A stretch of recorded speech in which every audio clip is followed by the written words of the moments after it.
I am so sorry. It is muted. You're not wrong.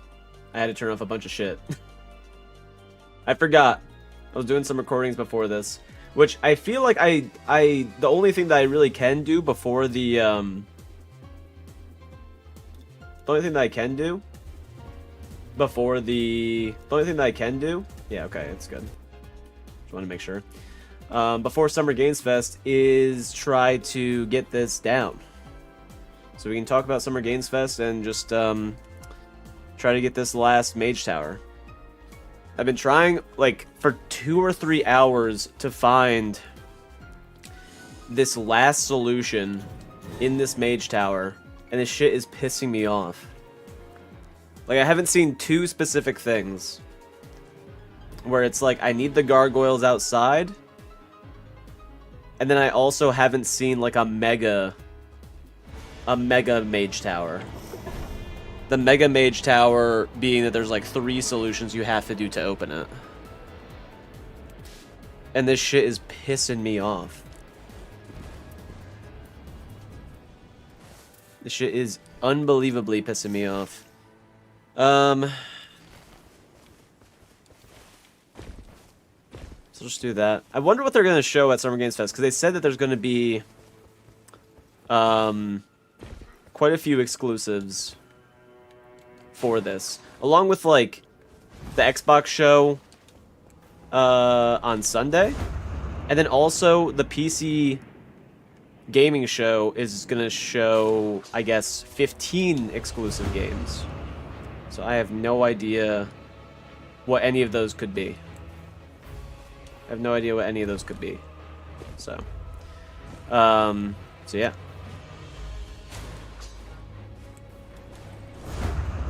Along with that, basically just trying to find specific things that I can make shorts on, along with like full-length videos besides like challenges, I guess. You think it's gonna be slop with 1 or 2 exclusive, like, good ones? I mean, it really depends. It's kind of hit or miss with Xbox. The PC one I could see being something interesting. Summer Games Fest, I mean, they usually show a lot of insane stuff. Okay, well, we need the gargoyles, man. I think you are this one. Yeah, you are.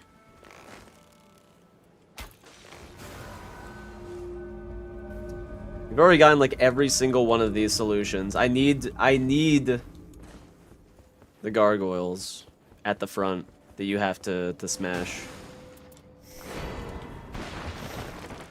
There's nothing else on the map, right? I don't see any other mage tower. I mean, one thing, I mean, here's the thing. They said that Silk Song is going to be released this year. They have to be showing something of that. They've got to be. They've got to be. I am trying to make a short for all the mage towers, yeah. I have literally every single mage tower done. Except for technically 2. Which is the gargoyles out front, which I've seen before. I know it's possible. And then a mega mage tower that has 3 solutions, which I've seen 1 time. So, I've probably done well, 3 or 4 hours of resets today. Because I was like, oh, it's going to take, like, no time at all.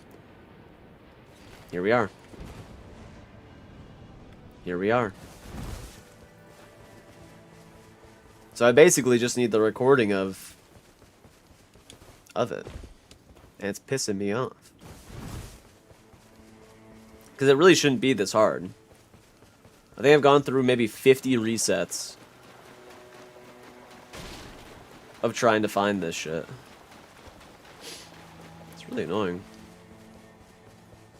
I didn't think it would be that insane.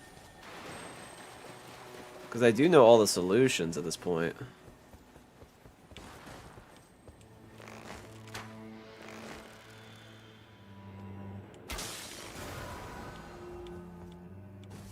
It's really not that bad.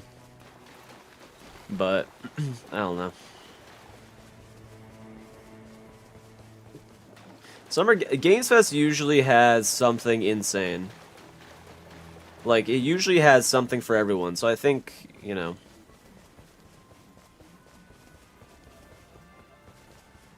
There's quite a few things. So, I mean, we'll see. We'll see what happens. Like, to put out the less, like, the ridiculous ones, I do want to see, like, Resident Evil 9. You know, I would like to see that a lot. What else? That's just the illusory one. Shit. Resident Evil 9 would be sick. Don't really care too much for remakes, except if they put Bloodborne on PC.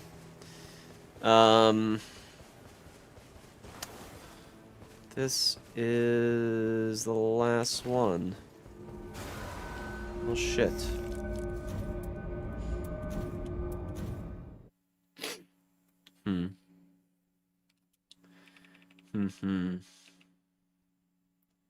Okay. Well. Unfortunate. But I think, let's see. If they show more of Duskbloods, that would be sick. That would be really nice. If they show, the DLC for Nightreign, that would be sick. That would be really nice. Portal 3, probably less likely. Any game made by Valve, we know that it never gets a trilogy treatment. I mean, that would be crazy though if they brought up Portal. That would be a crazy one. This one way up here. Oh, and this one. And while I've been trying to get these mage towers, I have noticed every single time that when I'm going over one of those magic encampments that has a guardian golem at the top, he always snipes the shit out of me, no matter how far away I am. It's actually kind of impressive. Who's got it like that?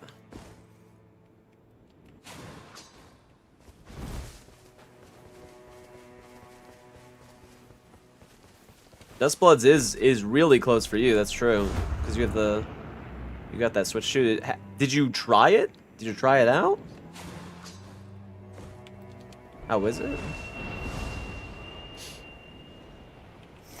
Did you start her up? I guess we drop to this one to the right and then go to the top one. I guess. Although we could probably see if there is a gargoyle. I don't see one, but I always want to make sure. No. No gargoyles. Okay. Fast loading is a blessing. Nice. Did you get any of the upgrades for the games from the Switch? I have heard the loading's really good, though. I have heard that.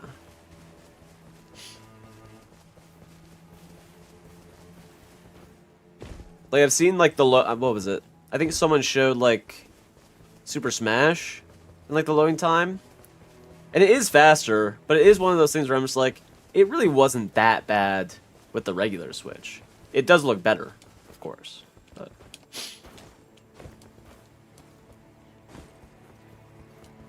Alright, think about it with Breath of the Wild or Tears of the Kingdom. I feel like with Tears of the Kingdom, it'd be way worth it because of all of the... I remember using the special abilities with that shit. And that was so annoying to use. Because it would be... your frames would drop immediately. Once you started using any of the special abilities.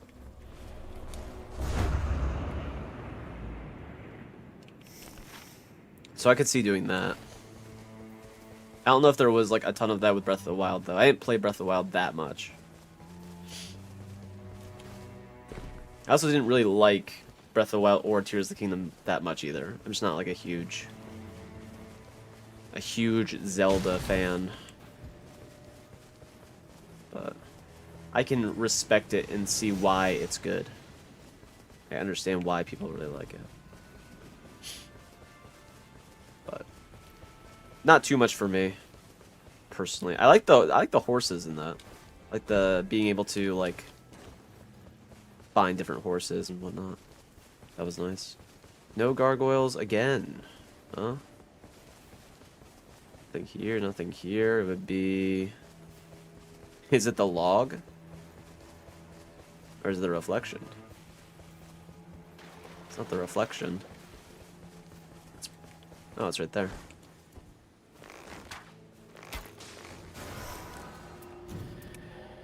Okay. Oh, did I just quit out completely? Oops. Oopsies. But yeah, I'm just trying to find like a bunch of things to do for shorts because just because everything's super fresh, you know. And in the meantime, while I try to figure out like a new video, full-length video to make, which I have some challenges that I want to do, but I just need to get better at the game. So that's kind of where I'm at. But then after Summer Games Fest, we'll be playing like a bunch of regular games and whatnot, so this won't be as like bad. I just didn't want to start a game because it would just end too close to the Games Fest. So we are finding mage towers. We are mage towering.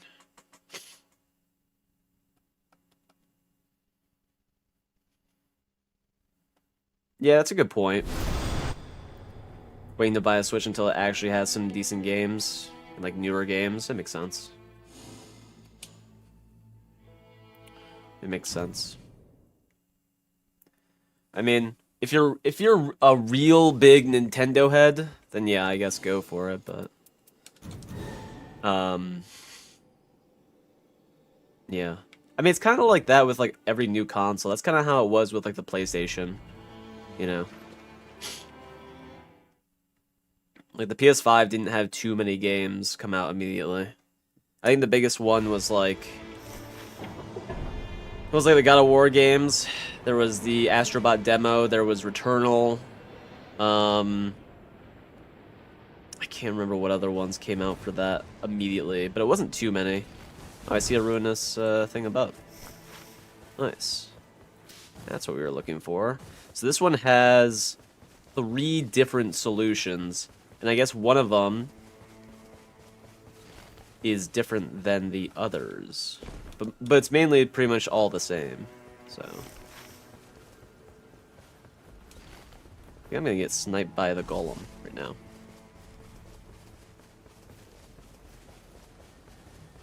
You miss playing Nightrign? Just hop in, man! Hop the hell in! It's a good game. It's a good game, but it is one of those things, as I'm playing, I'm like... I wish they went a little more crazy with it. You know? I know it's asking like a lot, I guess, but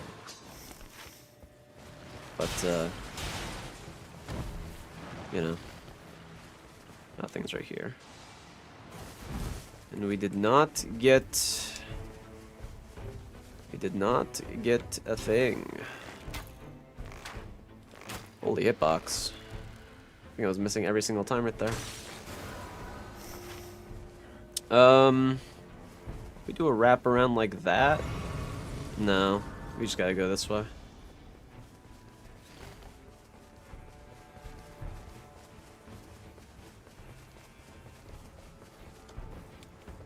I'm assuming there's supposed to be content updates this month, right? So I'm just curious. They'll probably put it at like the end of the month. I'm just curious because I mean this has so much potential to just be insanely good, and they've seen the randomizers. They know how the randomizers work and everything like that. So it's not unheard of to. Oh shit, we're dead. It's not unheard of, right? To just put a full-on randomizer into the game, but I don't know. Yeah, the enhanced bosses will be nice. Enhanced bosses will be nice. Please don't snipe me out of the air, Mr. Golem. I see him right there. This fuck ass dude. Don't do it. Do not. Do not. Don't. I had to drop. I was too scared. I got too scared, man. It's happened too many times. Not Black Knife Assassin. Get away. Get away.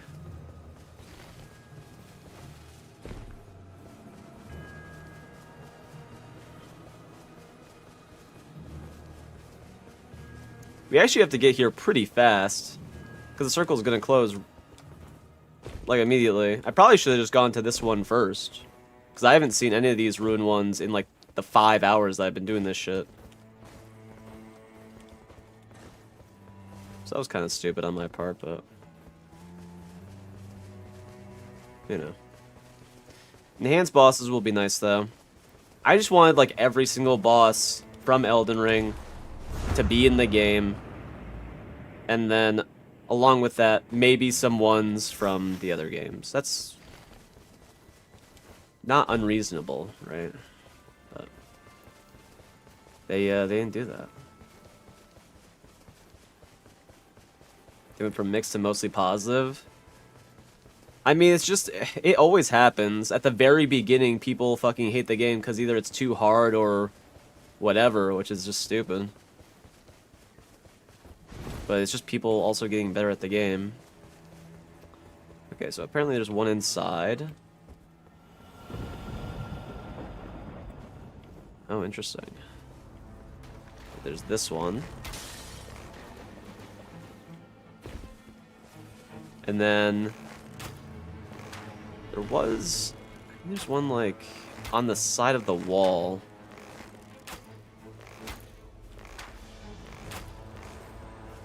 Let's see.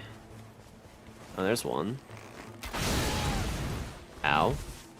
I was not expecting that to just blow up in my face. Holy hell. And then there's that one. Now it should be unlocked. Alright. Oh, there's more. Wait, what the fuck? Not right there, not right there. There is more.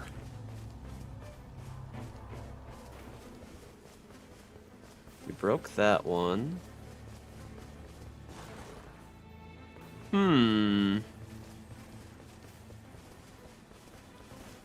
What else could we be missing? Is this a Giga one?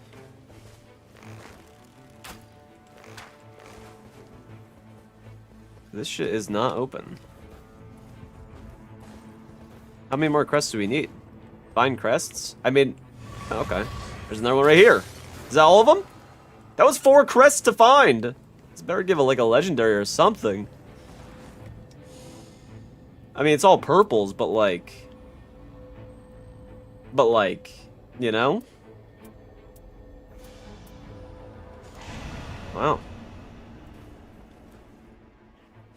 That was 4 crests you needed that time. That's crazy. Oh. Let's see. Did you see the clip of me clutching while my 2 teammates were down? No, did you put in the channel? You put in the Discord? I haven't really been looking too much. I slept super shitty yesterday and I went to bed early. I think I got like 10 hours of sleep last night. I felt super groggy. But no, I hadn't seen anything in there. I had not. I shall check it out. Actually, I can just check it out right now. Let's see. Let's give her a peep.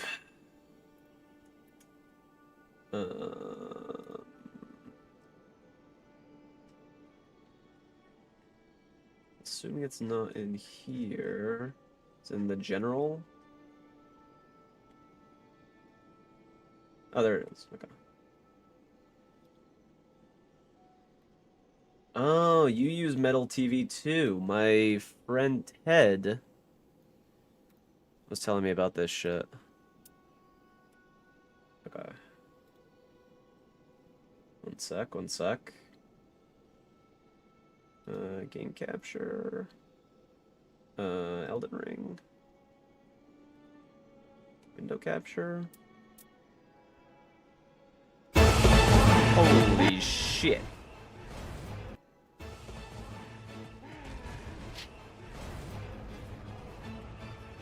I like the armor.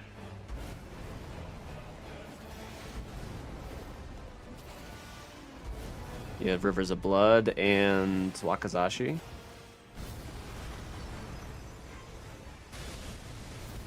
I hate this move. Your bird doesn't have ult. Unfortunate.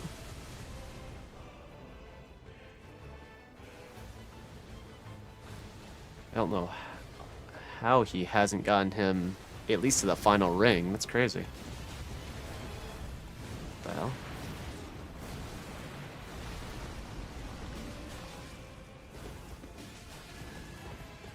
I mean, Rivers of Blood is insane.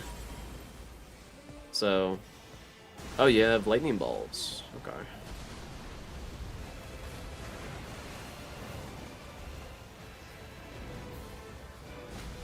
Nice dodge. Nice dodge.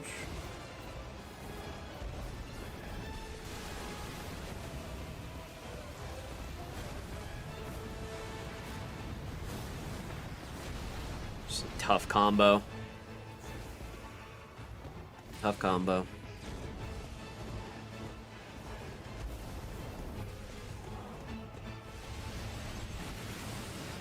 Nice switching of balls. I like it. Even though you got hit, still the right move.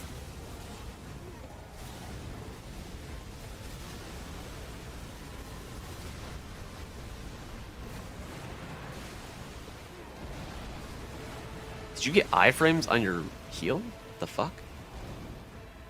Ding. Nice dodge. Nice.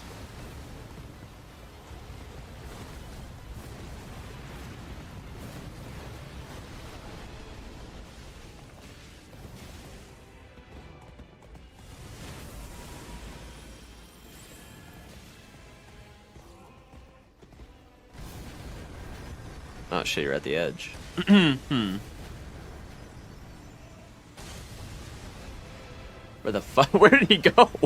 What the hell? I did the same thing you did. I was like, wait, what? He disappeared.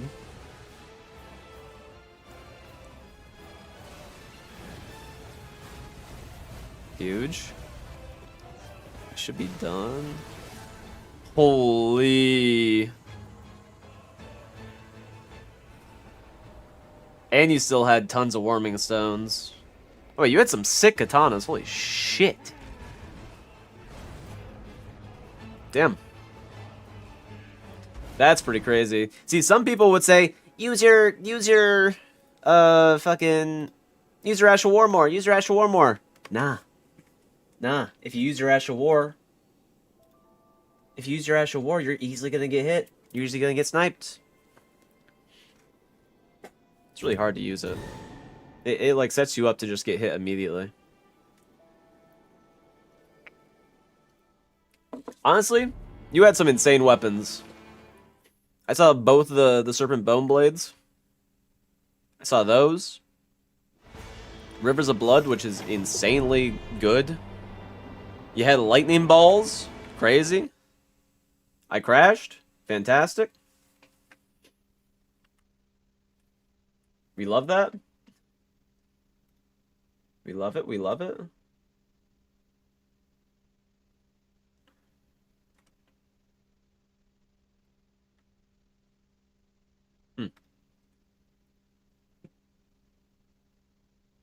Crash for the Game Fest stream. True. I mean, it is up right now. Yeah, I see that.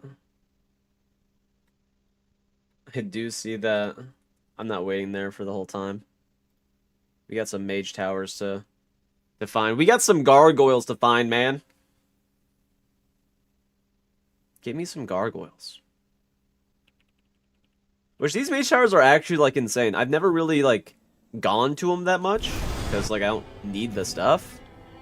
But if you have, like, if you're using Revenant, if you're using Recluse, if you're using, like, Duchess for the in-scaling, honestly, not bad. And still, it still gives you, like, magic weapons. So you possibly have a chance to still get a good weapon. So they're really not bad. It's just more like, before knowing about the solutions, it just takes way too much time. You also don't really know what you're looking for. That was the biggest thing for me. I just didn't know what I was looking for. I was like, oh, okay. I have to go for that one. 2 mage towers right there. There's one on that side. Okay.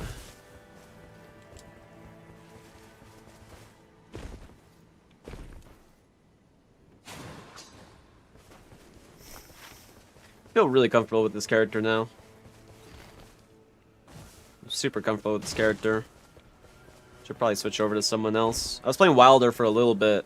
That was the person who I used to beat Equilibrium Beast, and he felt really good. He felt really solid, really good movement also, and just everything. We had like a combo of like Chilling Frost on our weapon, and then also had like the hook. So when you hook, you do like an R1, it does like that flame attack. So we were constantly like frosting and then like resetting it. It felt really good. Okay, there's so many of these Guardian Gargoyles, man. Or Guardian fucking Golems.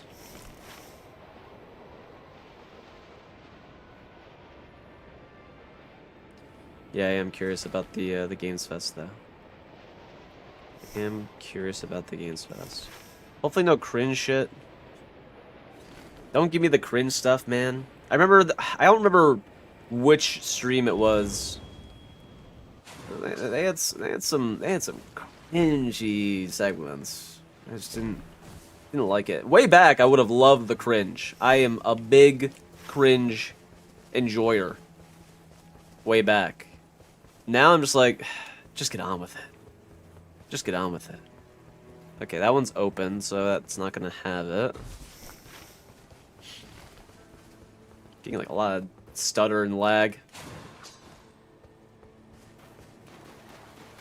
I don't see the gargoyles here. Or the imps, I should say. I guess they're imps, not gargoyles. Nothing right here. It's the dead tree. This last one's over here. We'll just run it. We'll huff it. 50 anime games would, I would lose my mind. I would lose my mind. I'm not saying they're bad.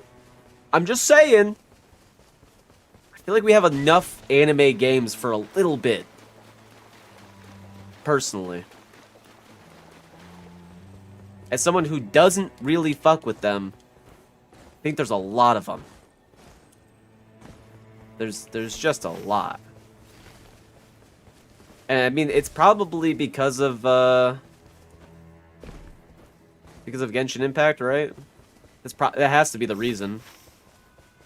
But like Genshin Impact was like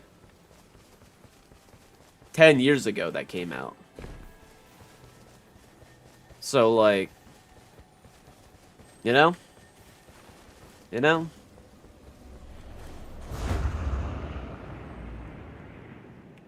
Fucking stump.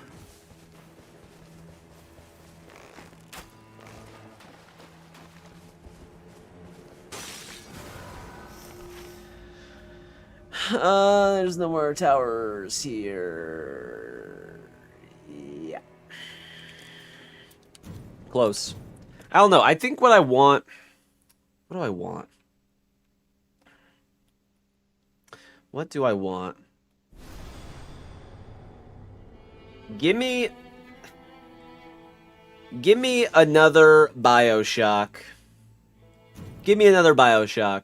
That's what I say. We had BioShock 1, 2, and BioShock Infinite.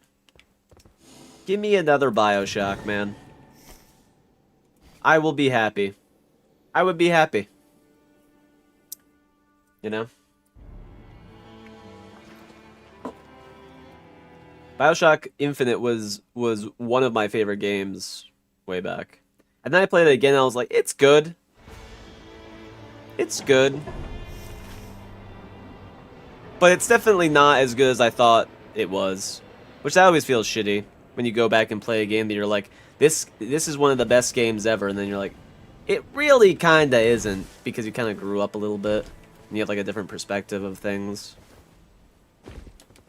Like, you know. There's some weird stutters going on.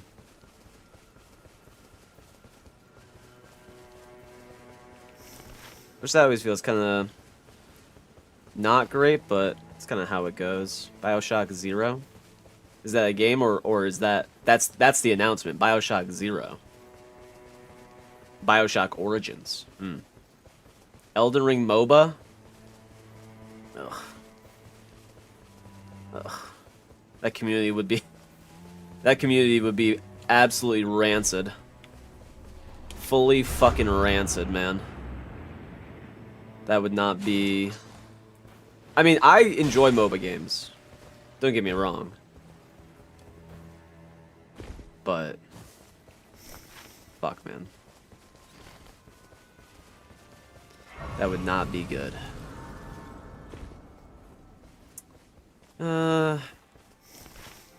Okay. That one. Let's see. Look, but like, see how many times like I have to... we've seen like so many other solutions to these towers. Like... and I can't find a few imps? I can't find a few imps? What's going on, man? I've seen the imps before. Just didn't know you had to hit them.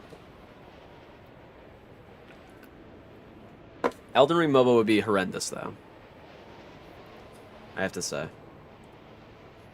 I think an Elden Ring Horde mode of some sort would be kind of sick, though.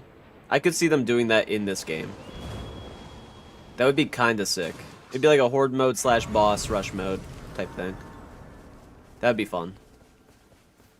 And then if, like players in the previous round or whatever, like, there's, like, 12, right? Nah, that would be way too hard. It'd be way too hard. You have, like, 12 dudes, and you're facing bosses. If you die, you get to turn into a regular... you'd have to be a regular enemy. You could not be a boss.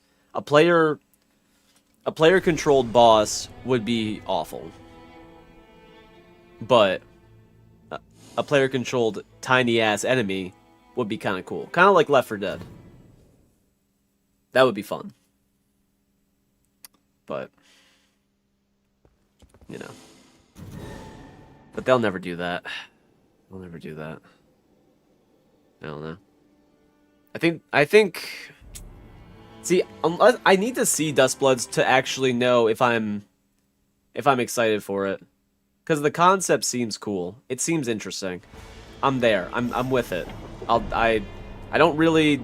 we haven't seen it. We don't know too much about it. But I'm still here, man. But I need to see some stuff. You know? I need to see the vision. And I have not seen any of the vision. So, that's kind of where I'm at.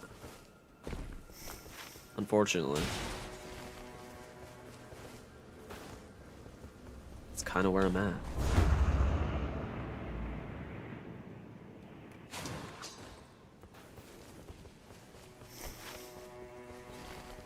Especially if it's like PvP based. Like, I do not mind PvP based games at all. But I feel like there are going to be some insane cheaters in the game. There's going to be some giga cheaters. Because there's always been cheaters in these games. in some way, some capacity. But I don't know. I don't know. I don't know. Some people said also that like when Dustbloods comes out, like those classes will be able to be used in Nightreign, which would actually be pretty sick. Because that means that Nightreign would have guns. And I do fuck with a gun. I do fuck with that. Big time.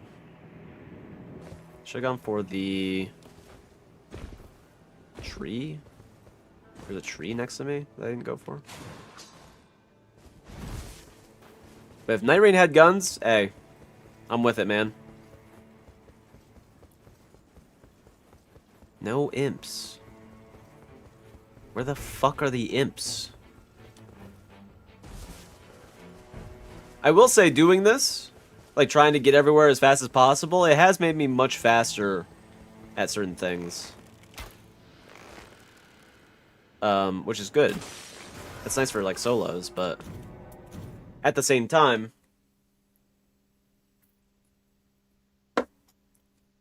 it's annoying. I don't even know if I don't know if the imps are even a possibility now. Maybe they took out the imps way back during the patch. I don't know. I don't know. The imps were a myth. The imps were a lie all along. And I don't know if it's like boss specific. It doesn't feel like it's boss specific. I feel like I've seen every single solution at every boss. Like, where are the imps at the mage tower? Give me them. Give me the fucking... Give me them. It was cool seeing the overgrown tower, though. That was nice. Right there. Lake. Okay. We go south. We go south. Yeah.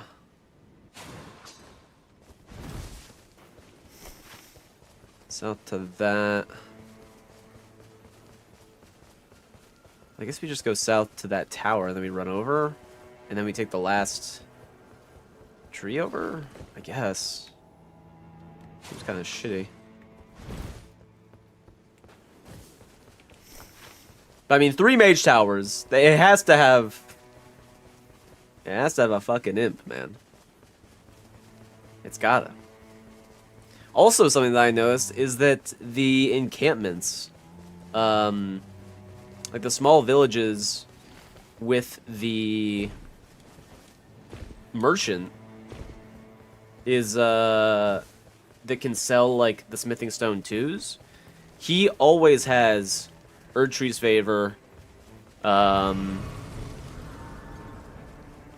Shield, and what was the other one?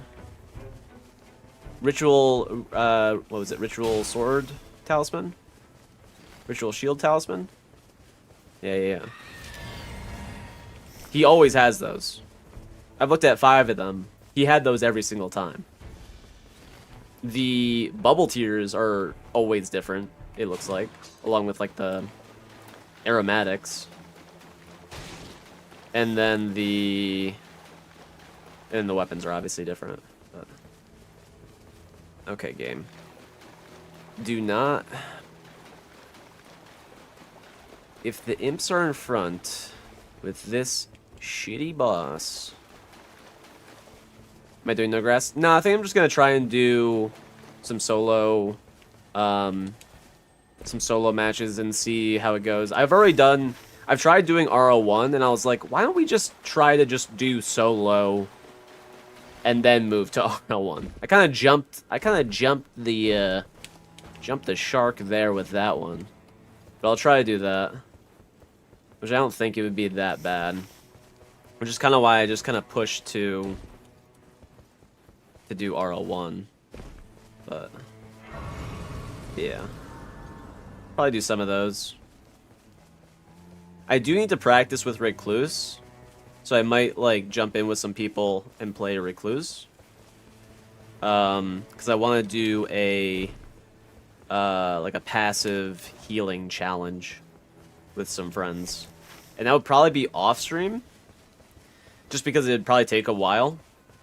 Unless, you know, people wanted to see that, I guess. But it's more just trying to get everyone together is the hardest part. So don't. Holy, what the fuck? So yeah, we have like I have like 4 challenges in mind. One of them is the grass one. Another one is the healing challenge. Like it's basically just a passive challenge. You literally can't attack anything, and all you can do is heal your teammates. So they have to be juiced. Technically, they gotta be really juiced for it to work. I think that's the imp one. I think that's the imp one. Oh baby, oh baby. There we go. Boom. Yeah.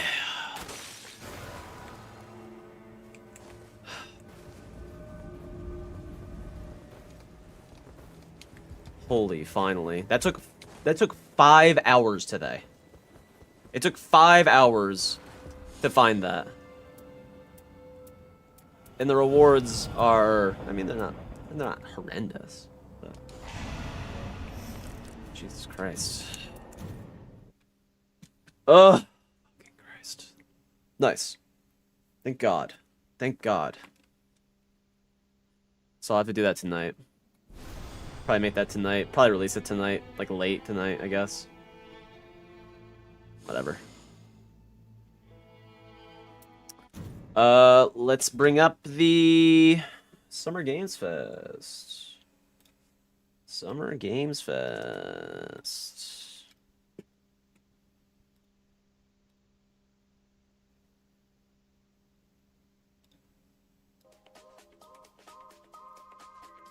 Okay.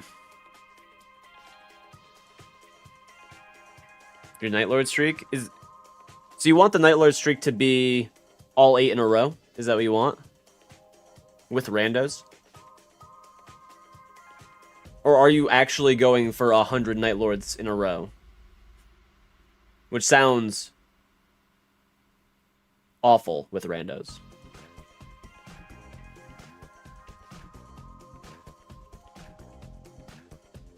Because that would be really cool to do. That is atrocious. That's an atrocious challenge, I have to say. Christ. Like, it would be cool to go for streaks on stream, but I'm just not good enough to do that right now. Challenge to keep you playing? That's fair. That's fair. But 100 in a row is awful without people that you're playing with that know what they're doing, right? Because there's the RNG of the game, which is fine. There's the RNG of the game, which is fine. But then there's the RNG of the people. Because then you're hoping that someone doesn't, like, leave midway through.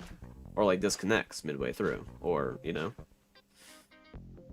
So it is really... that is really, a bit scary.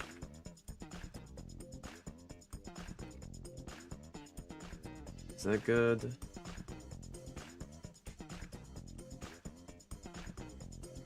Yeah, that's fine. Like, it would be fun to do a streak on stream. Like, a solo streak on stream would be fun. Because people would definitely tune into that. Because I remember, who was it? I would tune into Cobalt Streak, who would play Isaac games, and he'd be on, like, streaks of, like, 200 plus. And I'm like, how the hell do you do that, man? How the fuck? Enhanced bosses might make it harder for you. The enhanced bosses is probably a separate option, right? They wouldn't make the game easy solo and then come out with a patch that enhances it to make it harder after that. It wouldn't make sense. It'd be separate. They're basically putting separate difficulties. And if that's the case, and you wanted to go with that, then, you know. And part of me was thinking, like, oh, like, I could do the same thing that I did in Shadow of the Erdtree, where I beat the first boss for 100 people. Because I did that. And then I was like, but these games last a long time. They last a long time. So it would be a lot. Like, when you're fighting a boss in, like, Elden Ring, it takes, like, 5-10 minutes tops. 5 minutes, maybe. You know, especially with, like, Dancing Lion. 5 minutes, you know. That's a good point. A separate option would make queues harder. But they have to. That's what it has to be. It just doesn't make sense to make the game easy, then make the game hard. Unless they made the game easy at the beginning for people who want to finish it, and then a month later, I guess they make it hard. I don't know. I'm really not sure what would be the correct thing to do. I thought the game was at a really good spot. I thought solos were hard. I didn't think they were impossible. But I guess when you look at it from a point of view, like, all I do is play these games. So, not that I'm good. I would say I'm, like, average. An average person that plays and has hundreds of hours. Yeah. Make it easy on launch, and then they... I don't know. I don't know if they're going to do that. But I don't know. Every single time that I have thought they were going to do something, they do something totally different, so... It's hard to say. You sound pretty good? I appreciate it, man. It's more like comparing it to, like, my peer creators. Everyone else is, like, extremely good, which is why I try to do challenges that are just a little bit different and not, like, this insanely hard challenge that is awful to do. That's kind of why DS2 was so hard for me. I still really enjoy DS2, and I will probably go back to that once I'm done with Nightreign challenges and stuff like that, but yeah.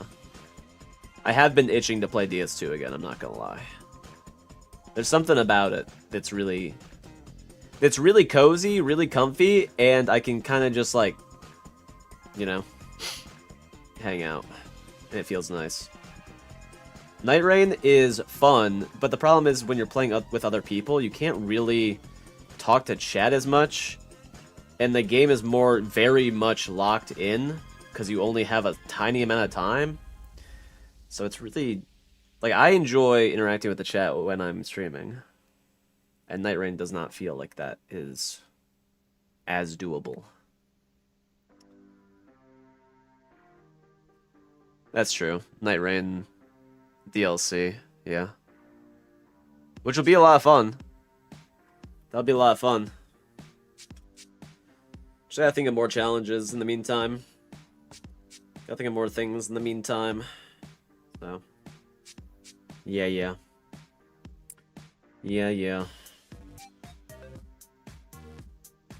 Which I think there's, like, a lot of potential, especially with, like, mods.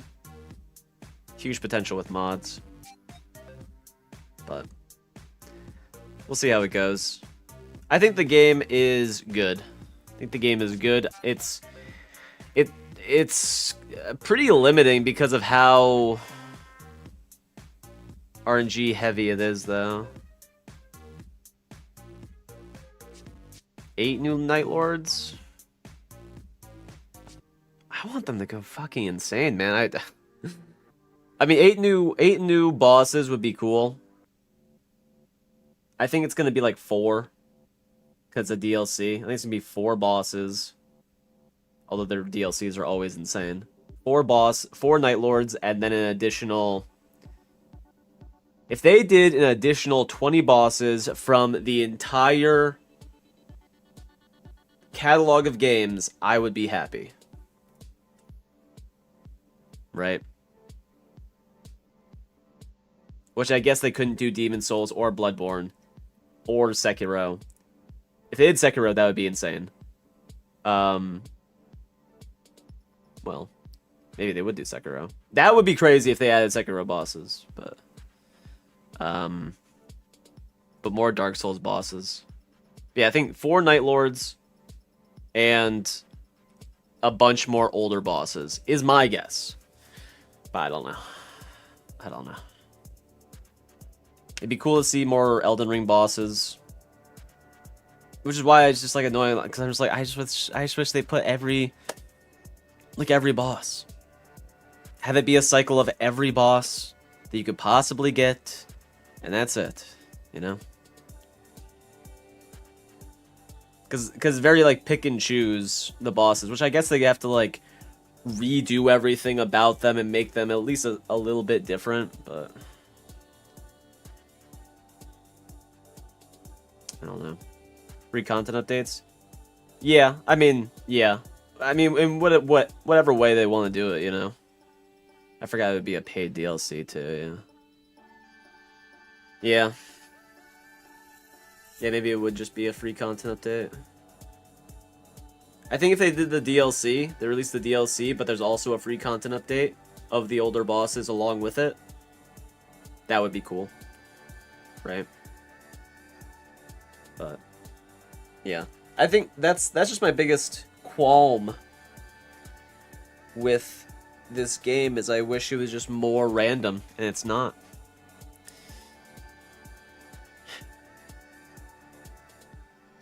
That's a good point, too. Yeah, it separates the community. You're not wrong. I think the people that have bought the game are probably going to buy the DLC. But that's kind of not true. I would say half of the people who bought the game will probably get the DLC also. Or have already gotten the deluxe edition to have the DLC, right? So, it's, yeah. Yeah. Since 2... what the fuck? But, I don't know. I don't know. What the hell is that? We'll see what happens. We'll see what happens. I don't know. Not sure. Not sure.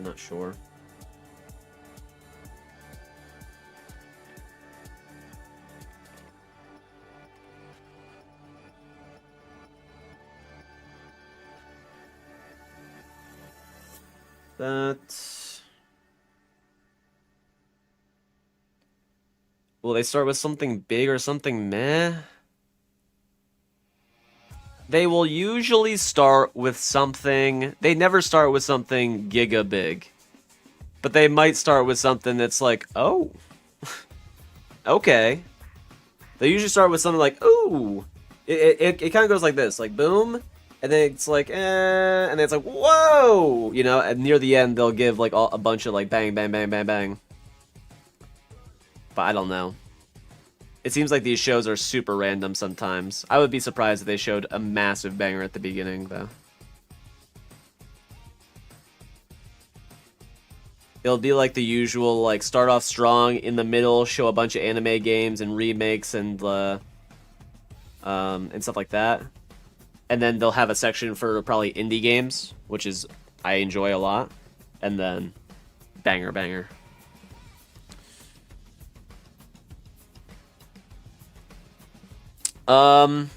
Summer Games Fest is kind of like if you've watched the Game Awards.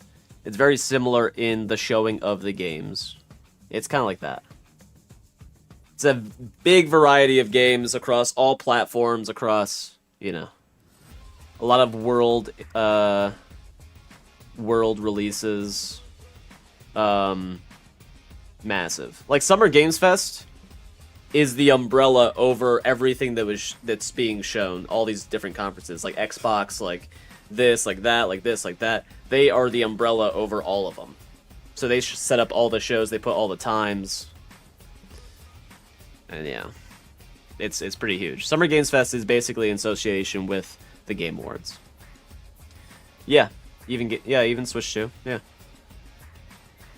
But usually Nintendo doesn't show a bunch of their stuff at these shows. They are very much, Nintendo Direct coded. But there's a possibility that things are shown, especially indie games on the Switch too. That would be a big thing that they would do. So, we'll see what happens. We'll see what happens. All right.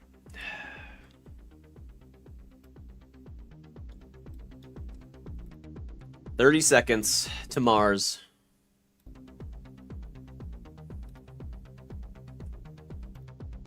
You refresh? I pause it accidentally.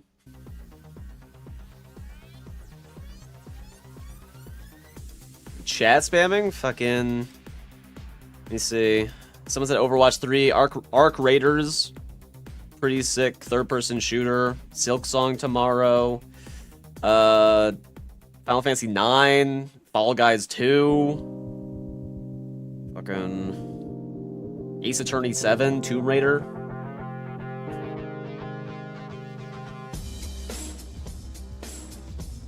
All right, let's see. Please welcome to the stage the creator of the Game Awards, Jeff Keighley. We do like Jeff. We do like Jeff. Holy sneakers. Those are... He's got the piss shoes on, baby. Oh, hell yeah. I love the energy. Hello, everybody, and welcome to Summer Game Fest, a showcase to celebrate what's new and next in video games. Now, every year, we have the distinct honor of coming together to spotlight the boundless creativity that defines our industry. Thank you all for joining us and giving us your time. And special thanks to Dante. I was reading my feed this morning and saw that he canceled a date and he hopes I don't disappoint him. Dante, we're going to do our best to make it worth your while. We have a really fun show ahead. Over the next 2 hours, we're going to give you a whirlwind. Yeah, this is a 2-hour event also, by the way. Hopefully you brought your sitting from pants Lego on. bricks to puppets, zombies to Marvel heroes. This show has a little bit of everything, including, yes, some brand new game announcements. Gotta have some of those. Now, before we dive into the excitement, let's take a moment to recognize just how dynamic our industry has become. Here's a look at the top 10 selling new games on Steam so far in 2025 by units, according to Game Discover Co. I can boost it. Lots of great games. Now, the list includes beloved franchises, but sitting proudly at number 1 with over 13 million units sold since February is Repo, a groundbreaking indie game. Great game. Crafted by a passionate Those team games of are just all 10 looking... people at Semiwork in Uppsala, Sweden. And closely trailing it is Schedule 1 from TVGS, a solo developer in Australia. It's inspiring that these indie creations stand side by side with heavyweights like Monster Hunter Wilds and the Oblivion remake. It's actually crazy that Nightrign is on that list. Let's also applaud Claire Obscure from Sandfall. Since it came out a week ago. They might get some nominations at the end of the year. We're not there yet, but it is a monumental achievement, earning the highest user Metacritic score ever recorded for a game, all from a team of under 30 developers who bravely stepped away from big publishers to forge their own path. One thing is clear. With digital distribution and engines like Unreal, today's most innovative projects increasingly emerge from outside the traditional publisher system. And that's something to celebrate. But with more than 18,000 games released on Steam just last year, more than double from 2020, the challenge now is discovery. And that's precisely why events like Summer Game Fest, our partner showcases happening all weekend long, and initiatives like the Steam Next Fest are so essential. These events help remarkable games, big and small, find their audiences. And hopefully, if you're watching this show, you'll discover your next favorite game. So, in that spirit, let's kick things off with a game from an independent studio who is thinking very big. In 2017, 4 developers broke away from AAA publishers to chart their own course. Today, they're a thriving independent studio of 30 creators. And what you're about to see is a powerful testament to what passion, freedom, and a small, dedicated team can achieve. Let's take a look at our first new game announcement. All right, let's see it. Let's see it.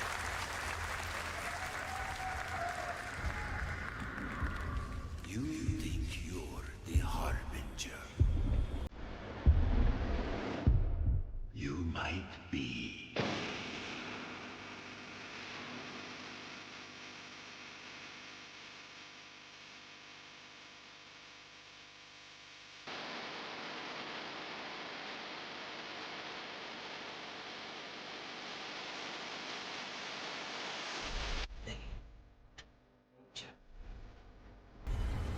You're a weapon, child. Holy.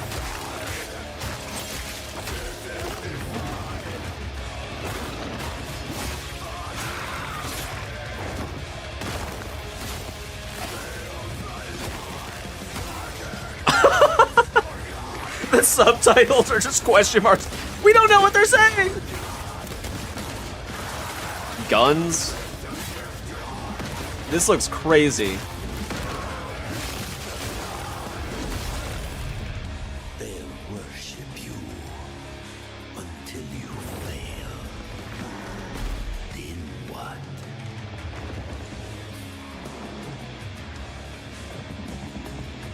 You're no god, but neither have they.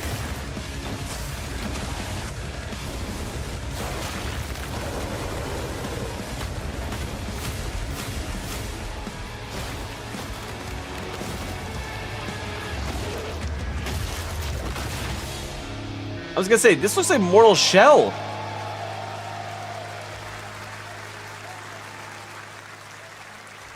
I've never played Mortal Shell,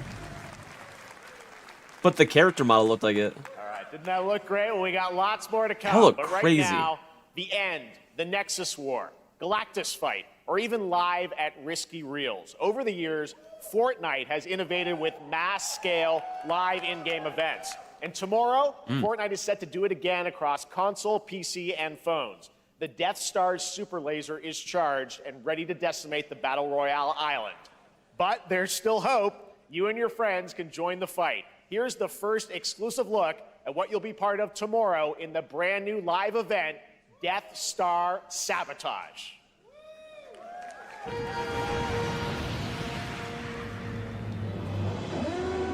I mean, I will say, love or hate Fortnite, they've done some pretty insane, innovative things. You know, I don't know how they do it. Hit him with everything you've got.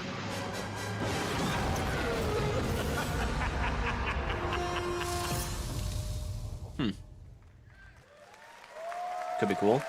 Think I saw Jonesy. All right.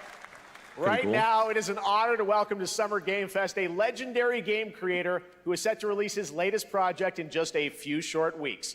With each of his games, he pushes the gaming medium in bold new directions. The building We are part of the honored game is to really have him hard. with us for the first time at You're not Summer wrong. Game Fest in person. Please, everyone, join me in welcoming the great Mr. Hideo Kojima.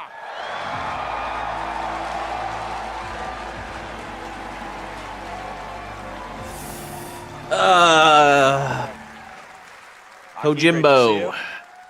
Mr. Kojima, here we are. The world tour begins at Summer Game Fest.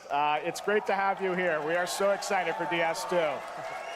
So let me ask you, Mr. Kojima, you've worked for Not the many real years on this DS2. project. What They don't do you know. hope players take away from DS2 when they play it later this month? DS1 が出た後にコロナになったの Well, で、 we hit the pandemic after まあ we released 僕ら皆さ DS1. ん、コロナを体験したと思うので、 Everyone experienced コロ the ナを pandemic. 体験した中での So, 新しいつながりというか、 I wanted to それをも show う一度ゲー something ムをプレイし new ながら、 connection 考えていただきたいと after 思い we ます。 faced the pandemic. So I want everyone you to think about that when you play this game. Okay, well, talking about playing the game, it's coming out later this month, but right now I know Why is you he talking prepared a during the guy special talking? exclusive clip for SGF. Let's take a look at this. I never really played Death Stranding. Death Stranding 2 looks interesting, but I don't know. I don't know, man.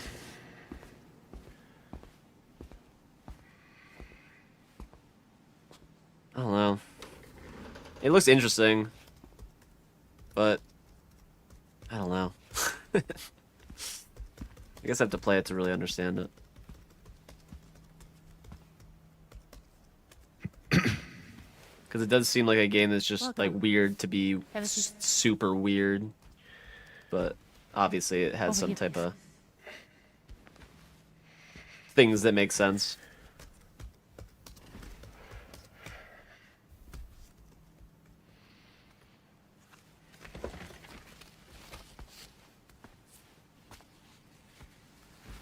No smoking, please.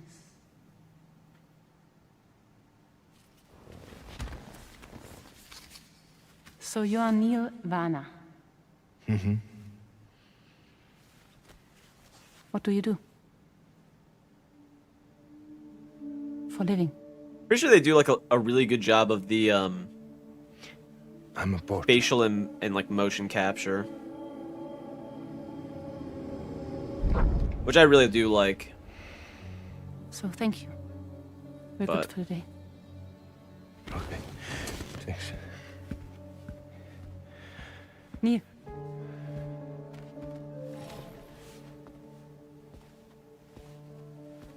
What?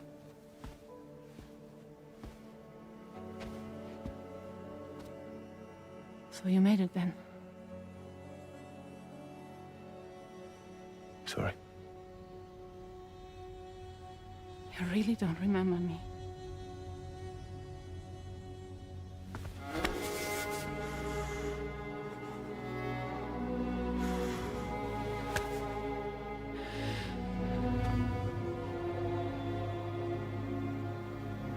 The girl.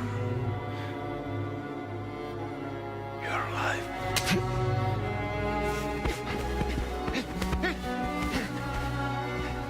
Stop! Stop! Stop! Stop!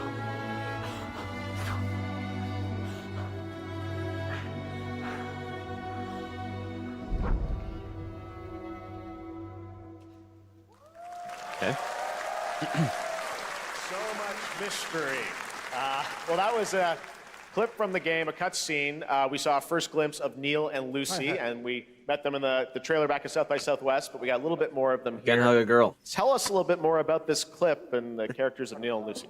DS2 で非常に重要なキ In ャラク DS2, ターです。 it's a very important character, ニールとルーシ Neil ー。 and で、 Lucy. まあちょっと詳しくは言えませんけ I ど、 can't really say because there'll be spoilers. 手にカニ座の刻印が You 2人ある saw the cancer mark on both of their すごい hands 深いつながりがあって So they have これが this 物語に deep 大き connection く関わってきます。 and で reveals 前回 throughout the クリ story. フっていう人気キャラクターがい And ました last けど time on マッツさんがや DS1, って we have Cliff, で who was 物 played 語 by 的には Max. 彼はもういなくな And った of の course, で by story, まあ2では出せ he ない will not be in で今回 DS2. ニールっていうのが But this マッツさんの代わりという time, その Neil は will be like 役割を担って playing like the role that 登場 Max し did ます Spoilers! for DS2 で this まあクリ time. フすごい人気あったので You can't Cliff was spoil a a very popular クリフを超える character. ような 8-year-old game? 作ろうとしてまあルカさん We に have お to 願い kind し of て like top that character. So Luca Marinetti was a great 非 actor, 常に and I 心に think 残る演技もして it いた was だい great. た He did a great performance, so I think you'll like this new character, も Neil, う too. 20日後にゲーム出るんで Well, the game's going to be out in 20 days, so I'm not going to give any spoilers, you know.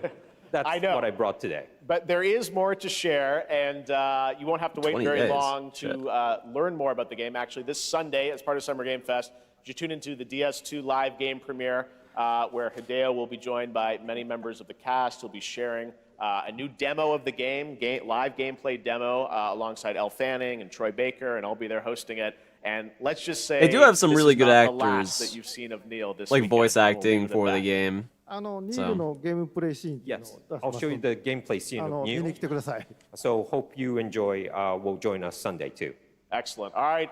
Thank you so much. Hideo Kojima, everyone. Great to see you, Mr. Kojima. Thank you. All right, and now I'd like to introduce my co-host for Summer Game Fest. She's along for the party. Okay. A veteran games I mean, they already journalist on showed GameSpot two and the co-host of the Friends Per Second podcast. Please join me in pretty welcoming big the games. incredible Lucy James. World Shell 2 and Death Stranding 2. Not bad. Thanks, Jeff, and hello, bad. Summer Game Fest. I am so excited to be here this year.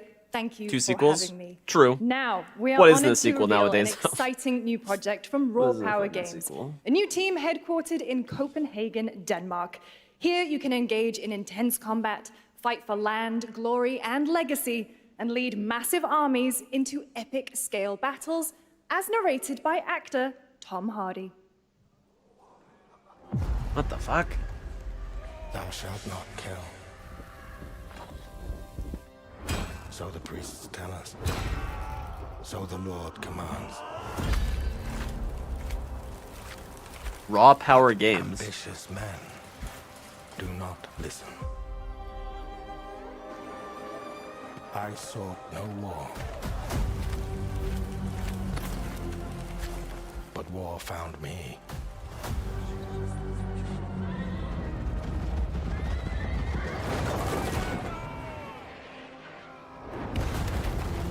I became like them. I took up the sword, prayed I could win redemption through my deeds. I mean, Some paths, once taken, have only one ending. these scenes look sick. I shall find no peace. On this road, there is only death. Kingdom Come 3? They just came out with Kingdom Come 2, though. I was thinking it was Kingdom Come. But that's just my story. Is this, Blade and Sorcery? Is it Blade and Call out Sorcery? your own. It's one of those, like, Blade and Sorcery or, like, fucking... Chronicles Medieval? I don't know! I don't know. That was a very cool new project in a brutal European medieval world. Now it's time to hang on to the edge of tomorrow. Oh, nothing else. Sonic Racing cool. Crossworlds is a thrilling new entry in the legacy of racing action games within the Sonic franchise.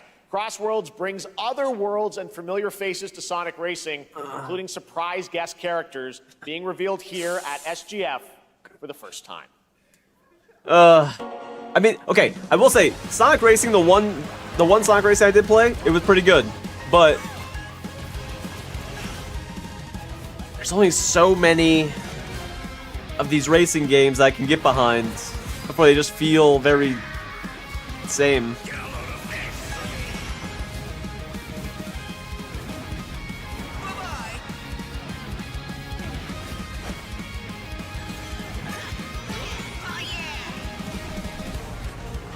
Let's mix it up.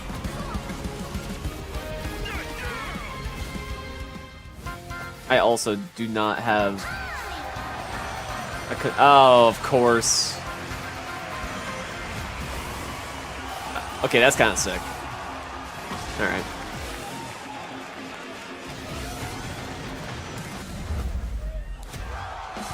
Oh, they're just... Oh, they're just trying to... Oh, God.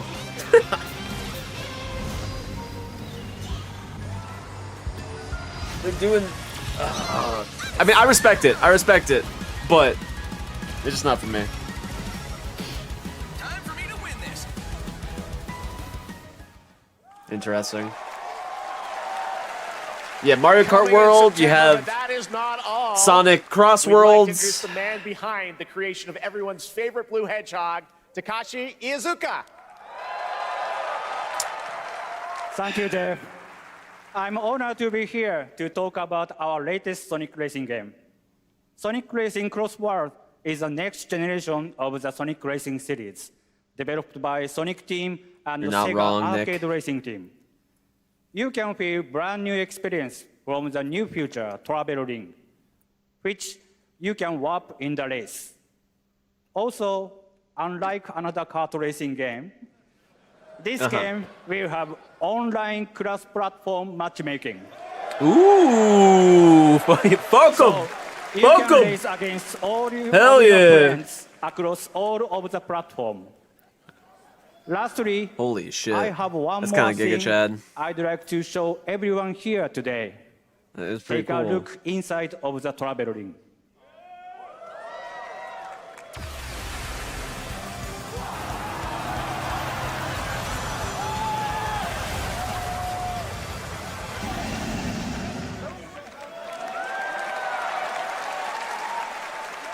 Minecraft and Sonic.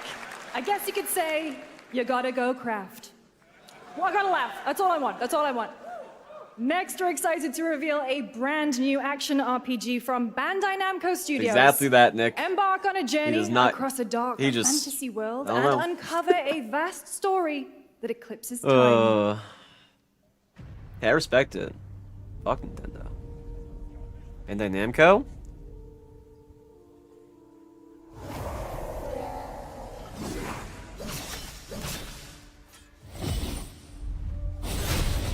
Isn't this the Final Fantasy Origins? Time. For some, it heals. Maybe not. For others, it wounds. And for our That's not world, Bandai Namco, is it? Or is it? I don't know. this is only oblivion. Our hopes lost long ago.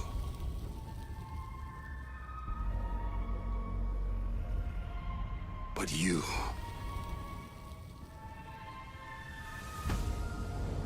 have the power to change all of this.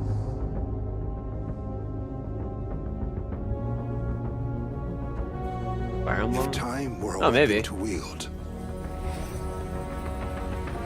could you undo the sins of ruin? In this time, or maybe the next, you'll find how to save us all.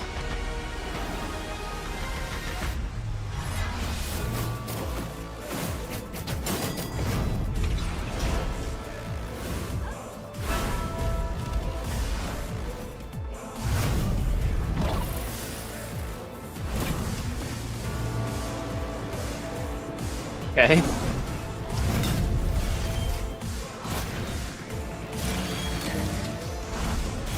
Holy. I mean, it's kind of an anime game, but I kind of fuck with it.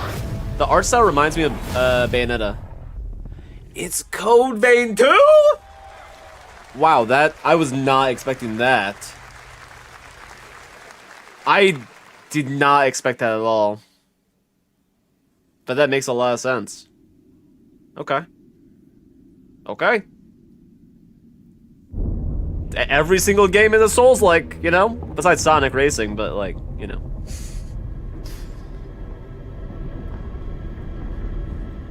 And Death Stranding. And like, you know. Epic Game Publishing. They publish a lot of indie games, though. They publish a lot of indie games. So... I wouldn't say it's necessarily bad right away. But I get what you mean. This looks like the people who made Little Nightmares. But it's not. Because it's Little Nightmares 3. Yeah, it's like a Little Nightmares Soma, yeah.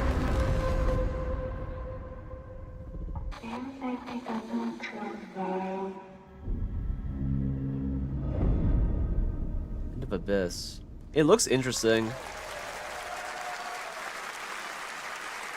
That was a very moody, cool new game. That was End of Abyss, cool. the debut title from Malmo, Sweden-based Section 9 Interactive, an atmospheric action-adventure game coming in 2026 to the Epic Games Store and consoles.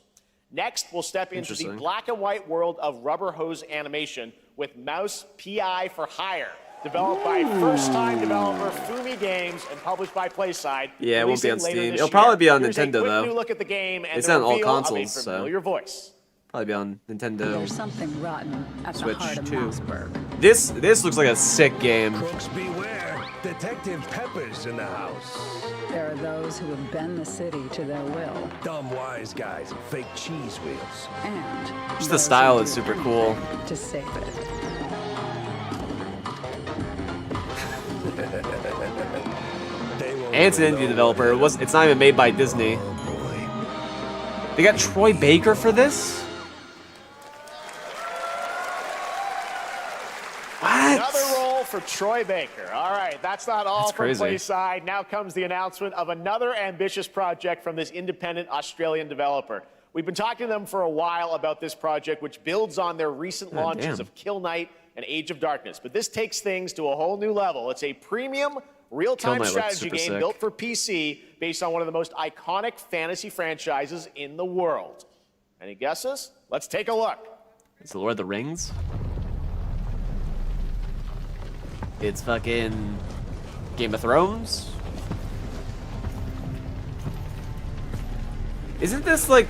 This is the, There's like a new Game of Thrones game that came out that looked kind of not think you know amazing? how the game is played. Yeah, it's the King's Road.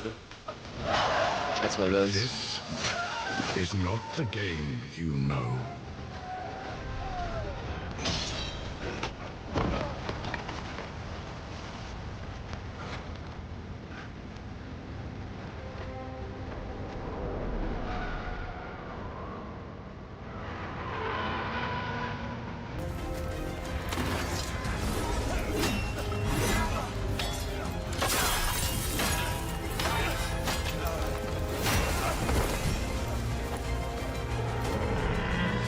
This is your legacy.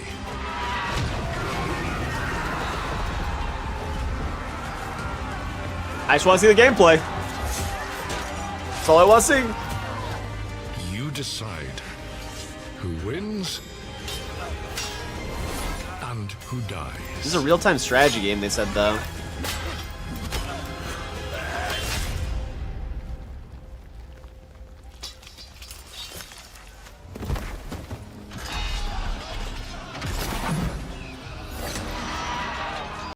Sick.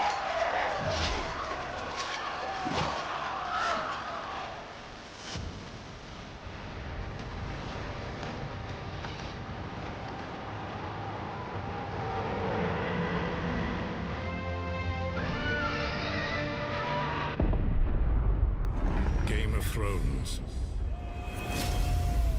War for Westeros. It's a real-time strategy game, so, like, you know? I don't... Why is there so many Game of Thrones shit coming out now? All right, now it is time for Like- the global reveal of an FPS action-adventure It's a little late. RPG. It's like 8 years too late, no? It's just a bit late. I don't think people really care that much anymore. The great Silkovsky once said, one could count 1,000,000 billion suns in the known universe. So why do we deny other intelligent beings? That's all. It is said, if they were out there, they would have visited Earth.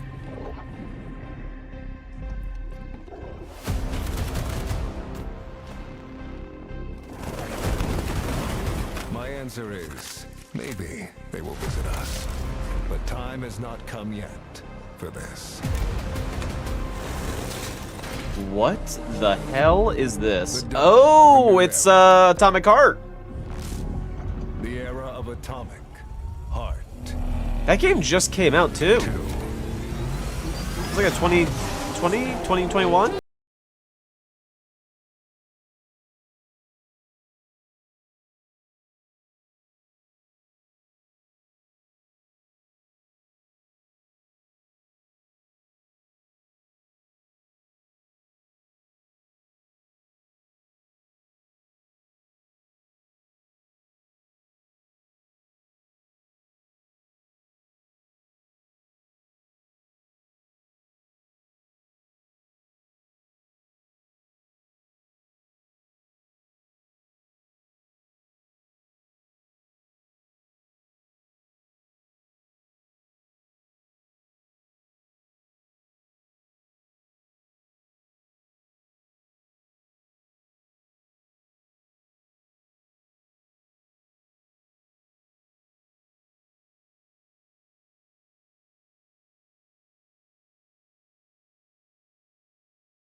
I mean, it looks interesting. It looks interesting. I can't deny it. You know?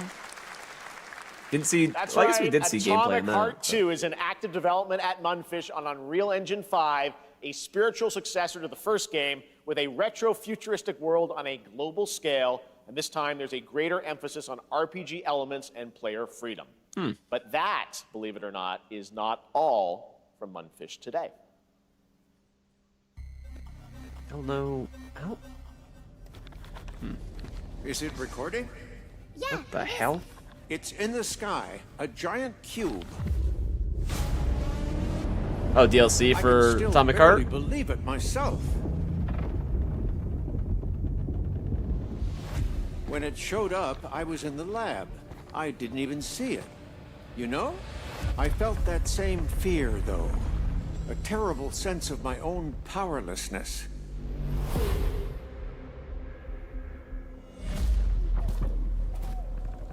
I kind of How like did the the setting a whole of lot of humanity this miss game. And did we actually miss it? What if the cube didn't appear, but revealed itself? What if it was always there, and we've only just started to see it?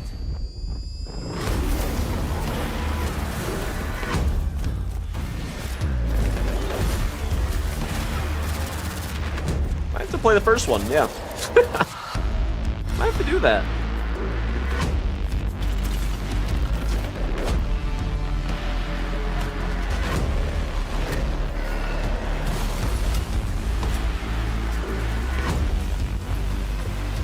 Okay, buddy.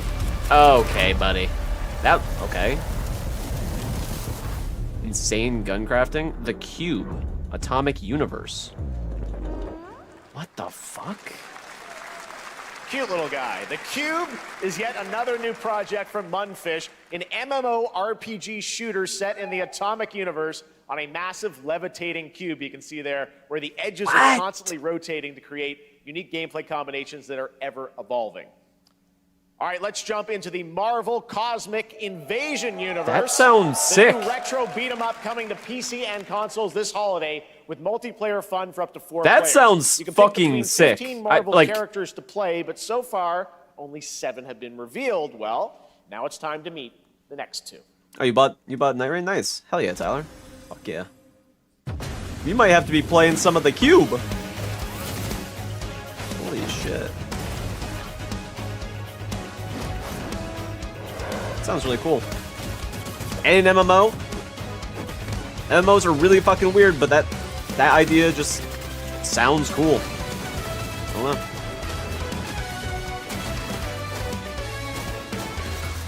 There's been quite a few pretty good games that they've shown so far, yeah. Summer Games Fest is kind of fucking. Mortal Shell 2. What do we have so far? I don't care too much about this game. Mortal Shell 2. Atomic Hearts 2. And the Cube. What else? Code Vein 2. Bunch of twos. Bunch of twos. What is this? Oh, this is, Onimusha. Right?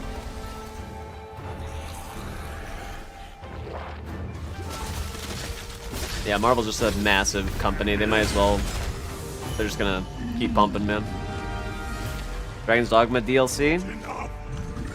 Maybe. Maybe.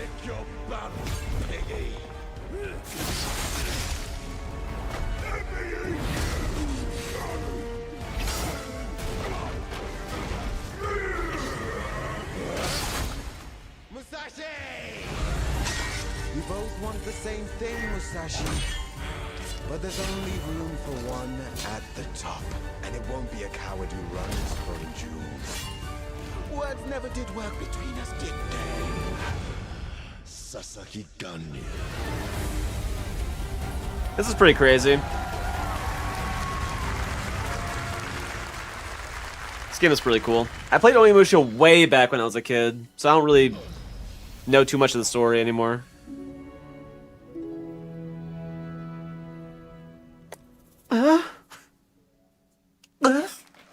girl. That was a new look at Onimusha Way of the Sword, which we announced back in December at the TGAs. It is coming in 2026 and will be playable this summer at Gamescom. Now let's completely switch gears. You guys all know I love my puppets, and this next project is one I've been tracking for a few years, as a team at Sans String Studios is using Unreal Engine 5 to create an insane digital puppeteering pipeline. It's actually a thing. What you're about to see is running completely in real time in Unreal, and I cannot wait to play it. Here is an unexpected new game announcement that combines comedic storytelling and arcade fighting action. Check this out. Oh, hell yeah, Tyler. Yeah, I mean, the first day I literally didn't beat Gladius, so just keep it going. This is all real time in engine. What the fuck? All right, you little sick of fuzzy shit. Show me what you got. What the fuck? If you're gonna be champ, we gotta transform you. Why are you even here? Don't waste my time.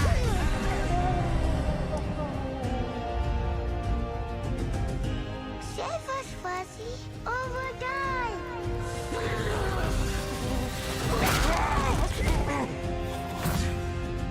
Attaboy.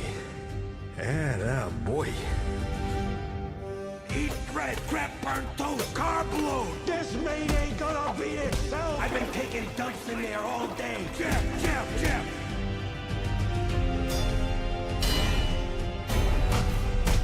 Holy shit.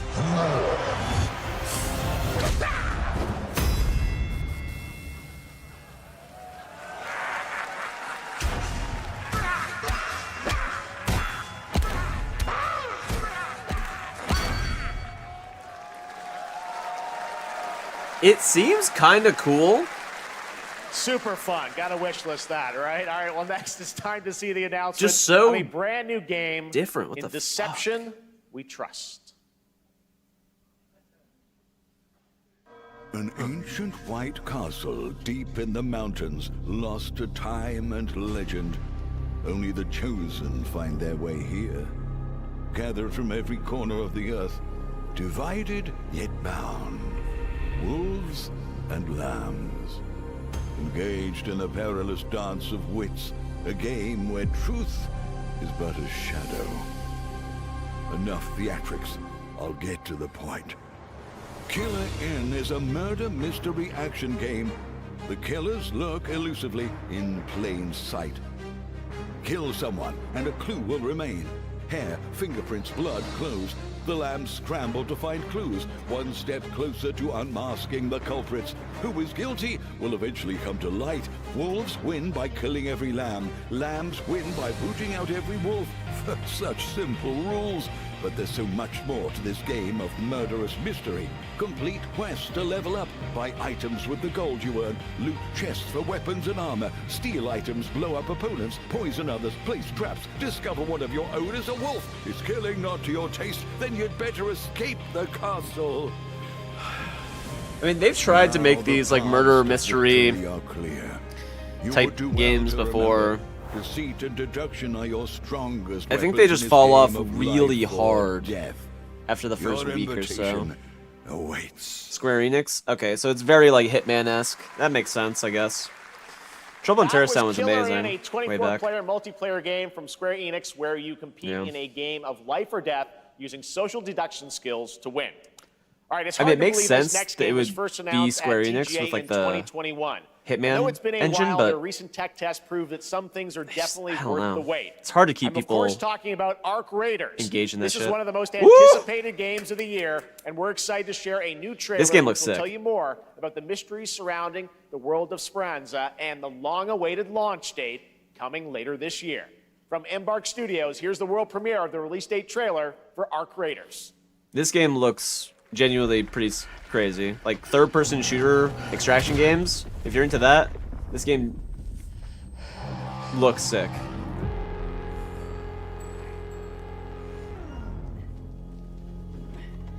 I haven't seen one Splitgate 2 ad.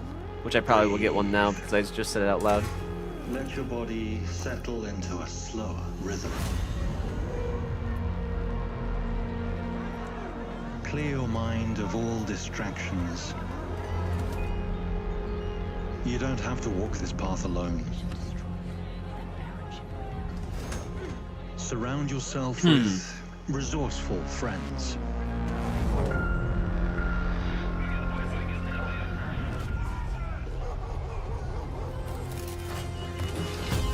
Arc Raiders. Oh, Splitgate. Here, you are in control. Yeah, I don't really. I played Splitgate 1. I didn't care too much about it, personally.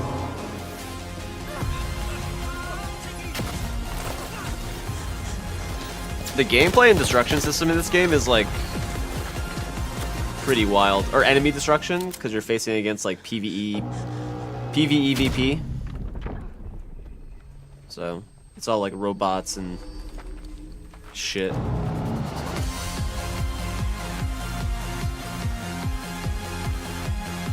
Surprised they didn't show any gameplay in that trailer. I guess there was the beta test, the network test or play test. So. That's right, everyone. Arc Raiders is coming October 30th, 2025 for PC and console. Congrats to Embark Studios.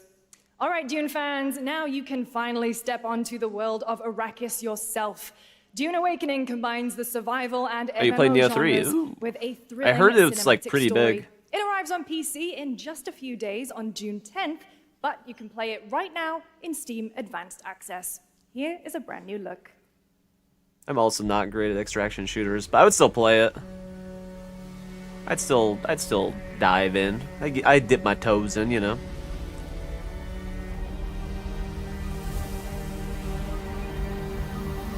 This is Dune. This looks fine. I don't care that much about Dune, man. Not a huge Dune fan, man. Looked interesting, but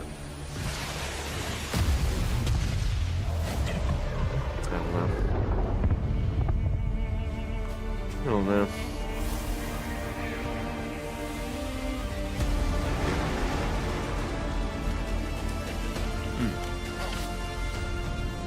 Yeah, I'm not surprised Neo's gonna be pretty big. From what I've heard, it's like Neo, Rise of the Ronin combined.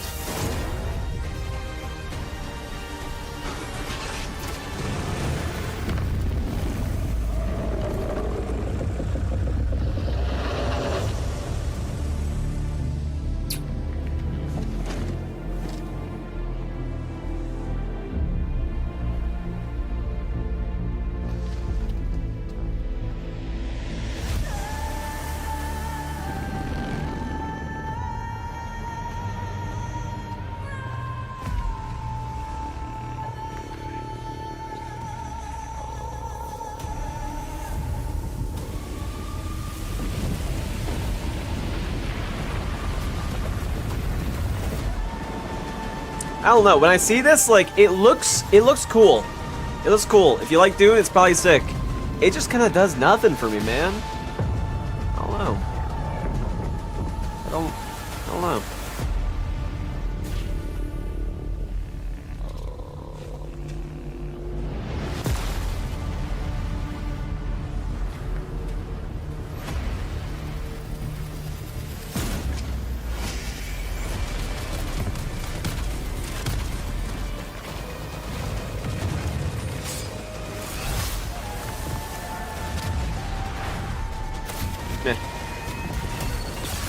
Did they say that Neo was going to come out this year? Or did they say next year?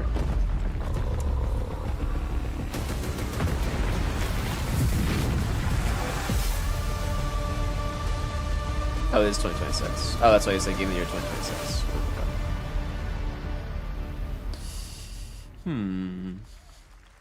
Yeah, but Dustbloods is coming out next year, so like, you know? You know? Saw my world fall to ash. I don't know. Consumed by the void.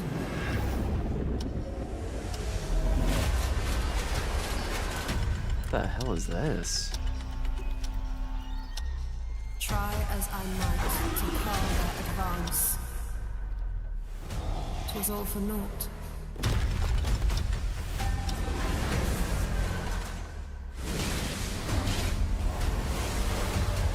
This...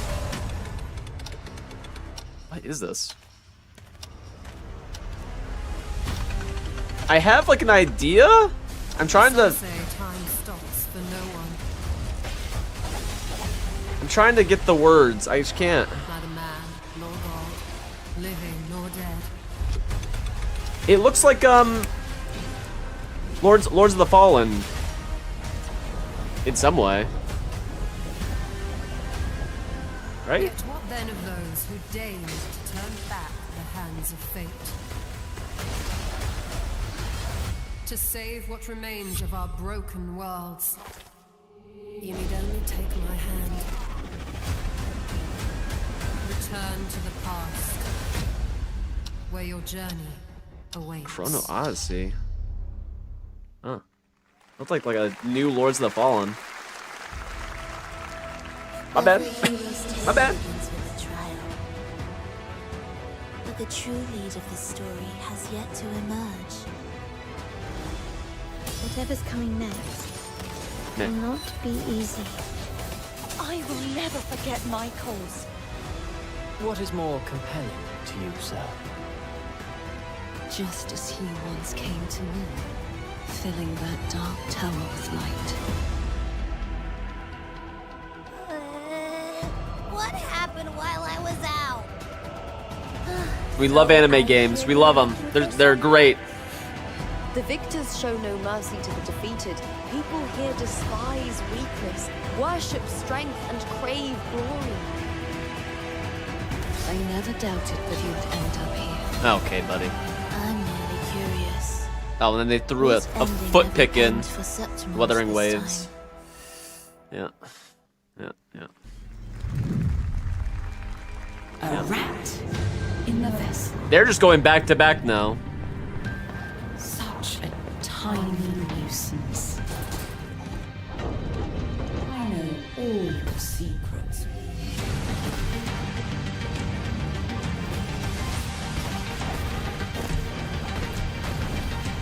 I can't keep up with the jump cuts. Shit. And don't come Neo Memories in Orbit. Looks interesting.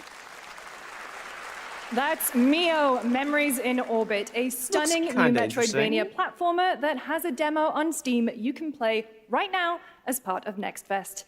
What you're about to see next is a stop-motion co-op platformer where everything has been crafted by hand. It's called Out of Words, and I'm honored to show it to you today. What the fuck? These like art styles, I don't know how they do it, man. Handcrafted co-op journey. Oh. They don't have mouths?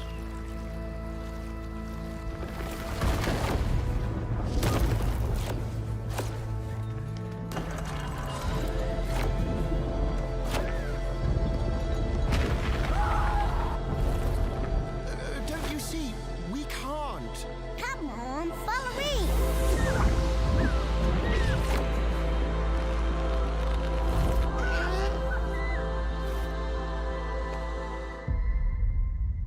Huh. Ah, Out of Words, I get it. What a I mean, looks really cool. unique and different game. Looks pretty unique, This yeah. August signals the release of Mafia: The Old Country, the next entry in the acclaimed Mafia franchise from the team at Hangar 13. It's a gritty mob story set in the brutal underworld of 1900 Sicily. Here is the Summer Game Fest trailer. Mafia. Betrayal burns because it Mafia game. Ted is pogging out right now. An enemy can't hurt you like a friend. That looks really good. Who are you? Sono Enzo. I work here. My friends, my family, my beautiful daughter, Isabella. Don Torrisi looks out for people around. I never played the Mafia games, but Sometimes the client they always is looked feeling really less good. than It cooperative. reminds me of like LA Noire, like those types of games. But also has that kind of like GTA style because you can like drive and shit. Remind them of their obligations. This is between us and Spadaro. It's more story Where I based. come from, commitment means everything. If this is how he wants it, this is how it'll be. The Dons noticed you, Enzo. This is an opportunity. Do you wish to commit to this family? Enzo! We can't let them get away! When Isabella became involved, it became our business.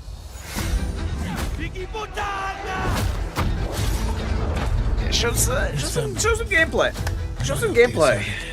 We do not always get to choose what we do. That'd be nice. We can choose who we are. And who are you, Enzo? The old country. Like, the cutscenes are great. They look great. And if you thought that guy was a stud, just need to wait see till the you gameplay. see this next game. I see the gameplay. LEGO Voyagers captures the creative, hands-on spirit of classic LEGO play and will also support a Friends Pass, just like Split Fiction. Here's the first ever look.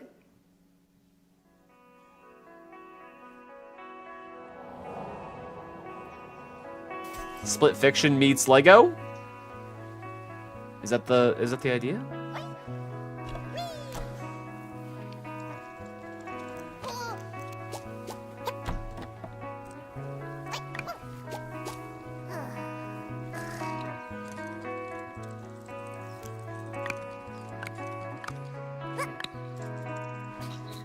What the hell?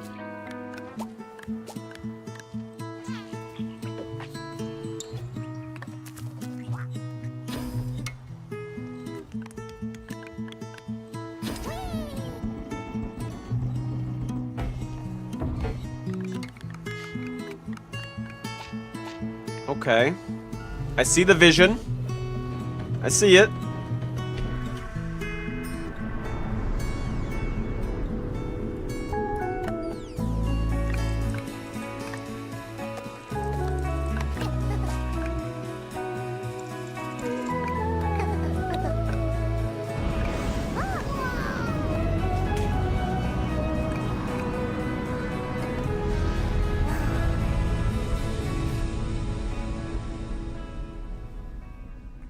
Just a simple, cozy game with a one-block Lego. Hello, Summer Game Fest! I'm Carolyn Lawrence, voice actor for a few familiar faces you might have grown up with on Nickelodeon. Some with squirrel suits, thank you. Some with science smarts, and some with serious attitude. Nickelodeon has always been about wild worlds and weirder characters. And while I'm mostly sworn to secrecy today, I don't know. I am thrilled to have a hand in revealing something that brings a lot of those characters together like never before. I hope you enjoy the first look at Nicktoons and the Dice of Destiny. Holy shit. Yeehaw! Okay. I got it. I got it. Holy shit. A great evil would emerge. However, a brave and wise and powerful and ridiculously handsome wizard would call upon his magic powers to summon the most ferocious, most awesome, most totally radical team of adventurers the land had ever seen. They alone would be able to...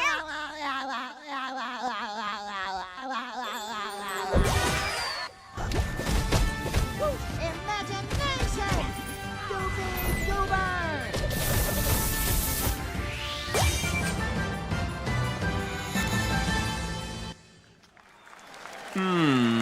It's been almost 2 years since players first stepped into the role of Geppetto's puppet to save the city of Krat from disease and puppet frenzy in Lies Oh, of P. shit. Overture is a DLC expansion to Lies of P. Lies of P that DLC. transports players back in time with new characters, environments, I haven't seen anything of it. I made sure not to see anything of it Here's besides the the exclusive trailer. look.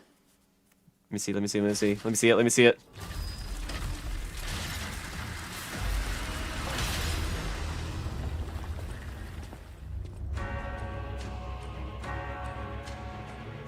Oh my god.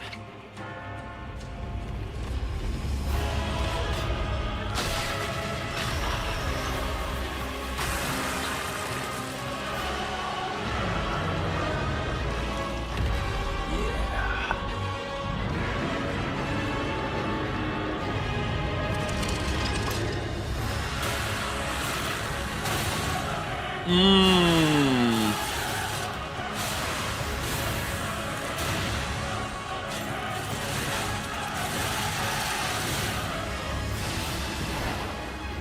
Take my money! Take my money!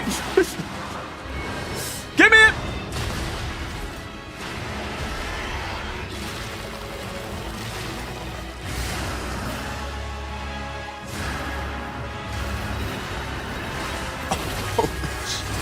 Holy!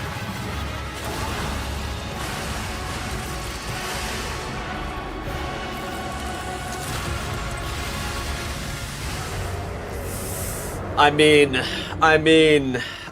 give me it. Just give me it now. Give me it now. Huh? Yes, that's right. Overture is available today across all platforms to play, so enjoy it this weekend. All right, next up, the small video game publisher Serenity Forge, based in Boulder, Colorado, shared this game with me a few months back with a DM that said, Doki Doki Literature Club meets Silent Hill. That piqued my interest. I think you might get a kick out of this announcement, too. Oh my god.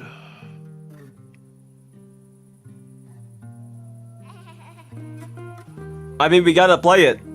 But I don't even have it download. Shit. I sit at the front of the dinner table where he used to be.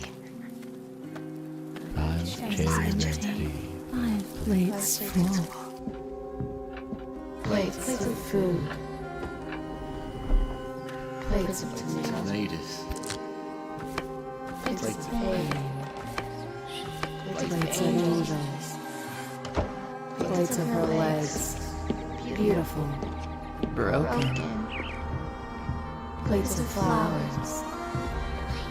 Plates and plates. The garden is lush and green.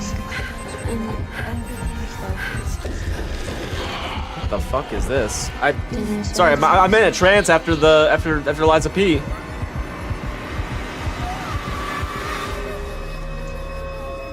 Fractured blooms. There's a hunger that feeds and blooms, and I will feed, and I will bloom.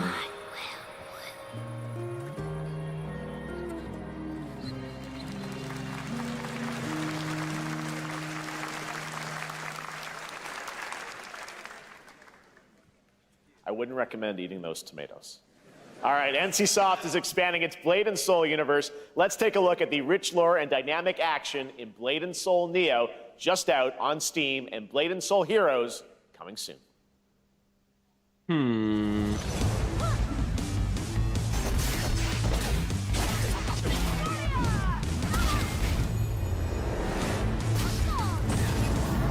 Blade and Soul Heroes, don't know it.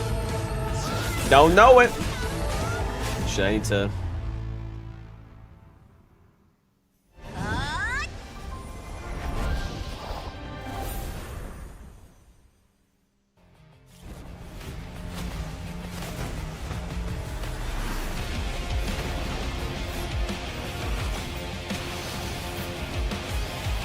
Oh wow, I was not expecting the Liza P. I was not expecting the Liza P, man.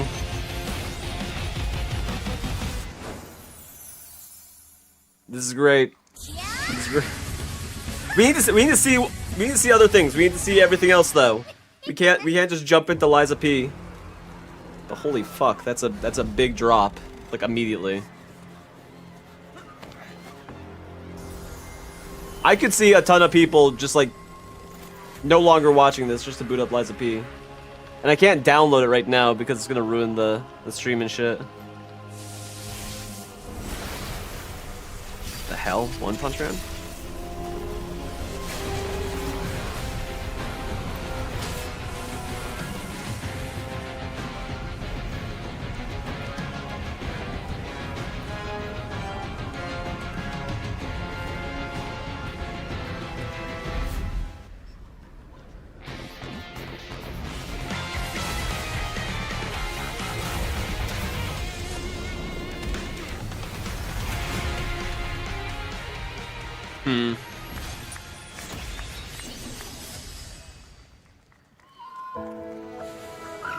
Looks fine.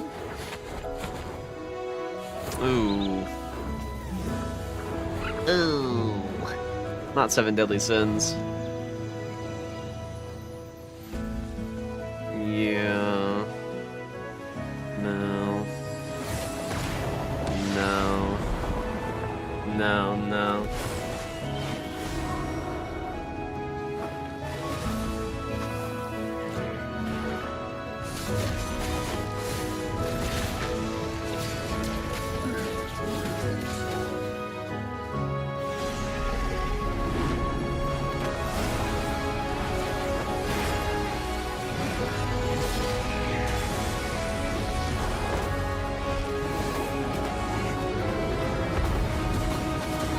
Yeah, I don't really care too much about 7 Deadly Sins after a little bit.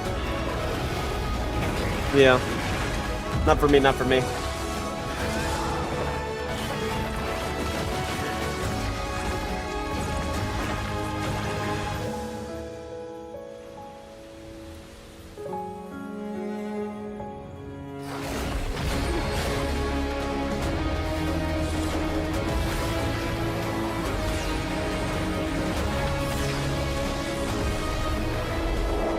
I mean, there could still be some insane drops, so we have to keep watching. But I do want, I Five need Lipstick is available today.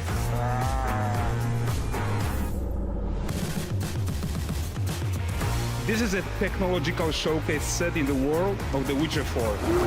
Human Creator is now fully integrated into Unreal Engine. You're seeing me live in real time. Squid Game will be coming to UEFN.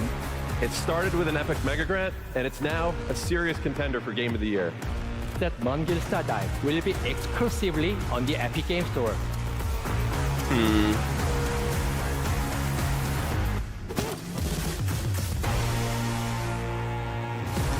I mean, they've shown tons of really good games so far.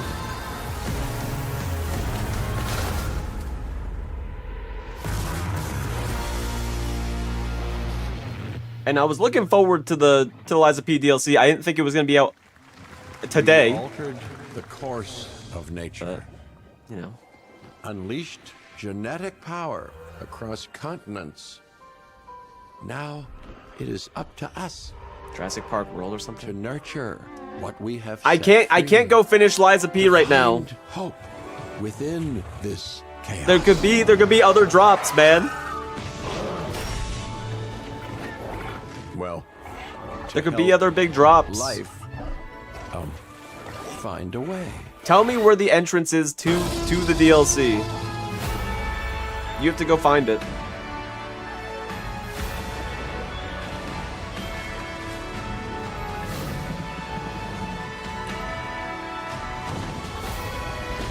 You gotta be my guide.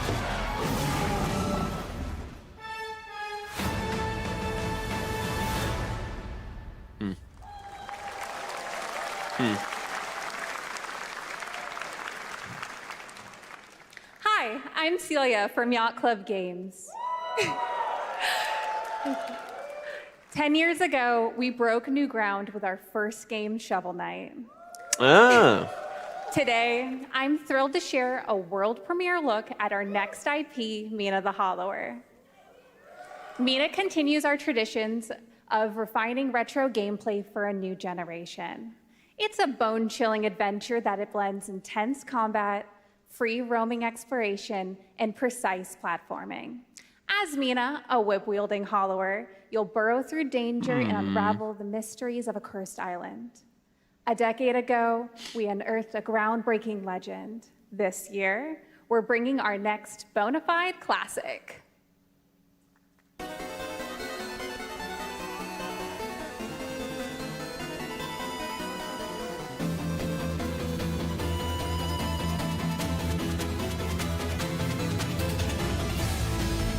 I was expecting retro. This is Giga Retro. Holy shit.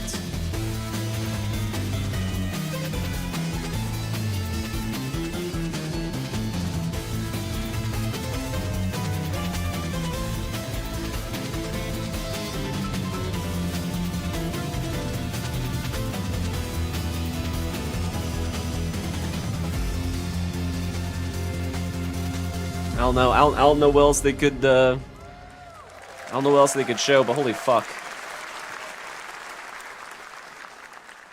All right. This is a special one. Our next game comes from a well-known developer Special that has one? done. Yeah. Oh, Kyle Bossman, everyone. Oh yeah, Final that's. boss one. I do want to see RE9. That's a big one. Yeah. Oh. Hey, Jeffy. If you're reading this, it means 3 things.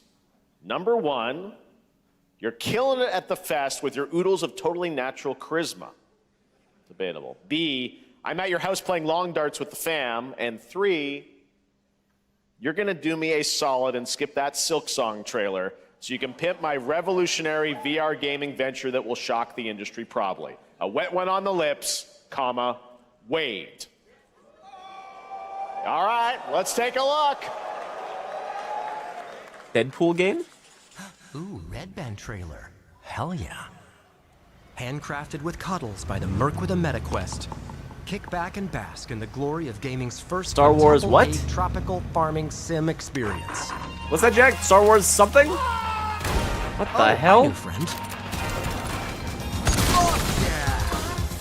Escape the turd burger of late-stage capitalism and enter a world of VR magic and wonder. You'll care for exotic pets, the elderly, and this fucking thing with hip-hop Satan. Oh, hi, don't worry, he's a fascist. He deserves this big time.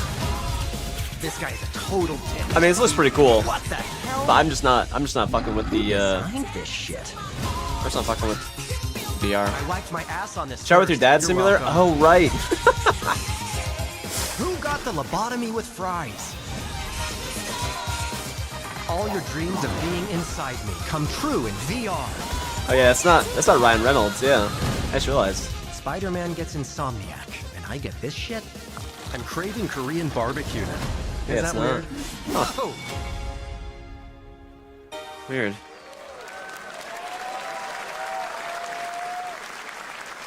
With Neil Patrick Harris as Deadpool. All right. Next year at Gamescom, Oh, it's Neil Patrick Harris. Gamescom, we Ooh. announced Dying Light the Beast, the culmination of a decade of Techland's experience building survival horror games. Kyle Crane is back as the player character in this title that blends open world and action survival horror. Let's take a look at the latest trailer with some big news, the release date. Dying Light? Dying Light, the first one was like fine. The second one wasn't amazing. I don't know. I mean, they gotta spice it up, man. What can you tell me about the Baron? Give us He's a some spice. narcissistic sociopath. He's experimenting on humans like they're lab rats. Okay, that's pretty creepy. God only knows what the Baron's planning to do with those monsters. Yeah, I played the first one with Ted. First one was pretty solid. This looks really good. Visuals wise.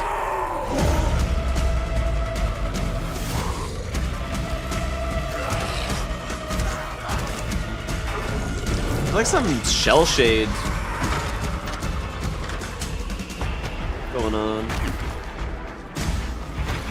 You just need more fluent parkour. That's the biggest thing. Okay, we got some driving. We like that. I don't care how high his walls are, or how big his army is. That fucker will pay for what he did to me. All the years he took from me, all the agony he put me through. You want revenge? Damn right I That was a do. zombie titty.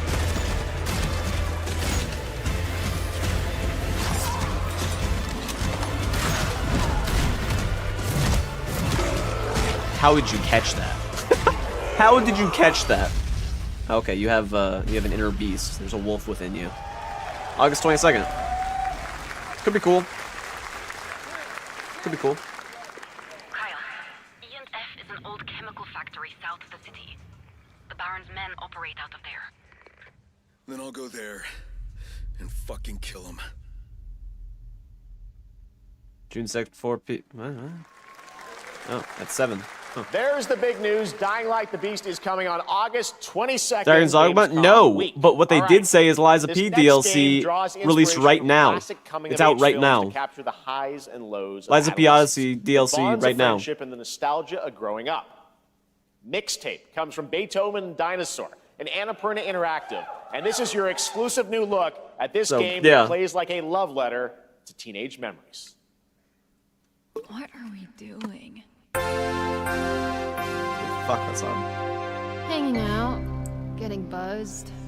I've got to get out of this place.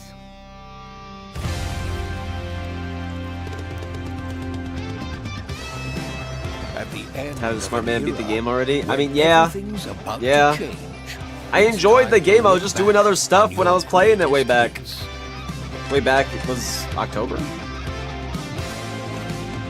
October we played it, I think. Or it was the October before. Holy fuck. It's the pigs, darling. Holy shit. Shit. In a bit.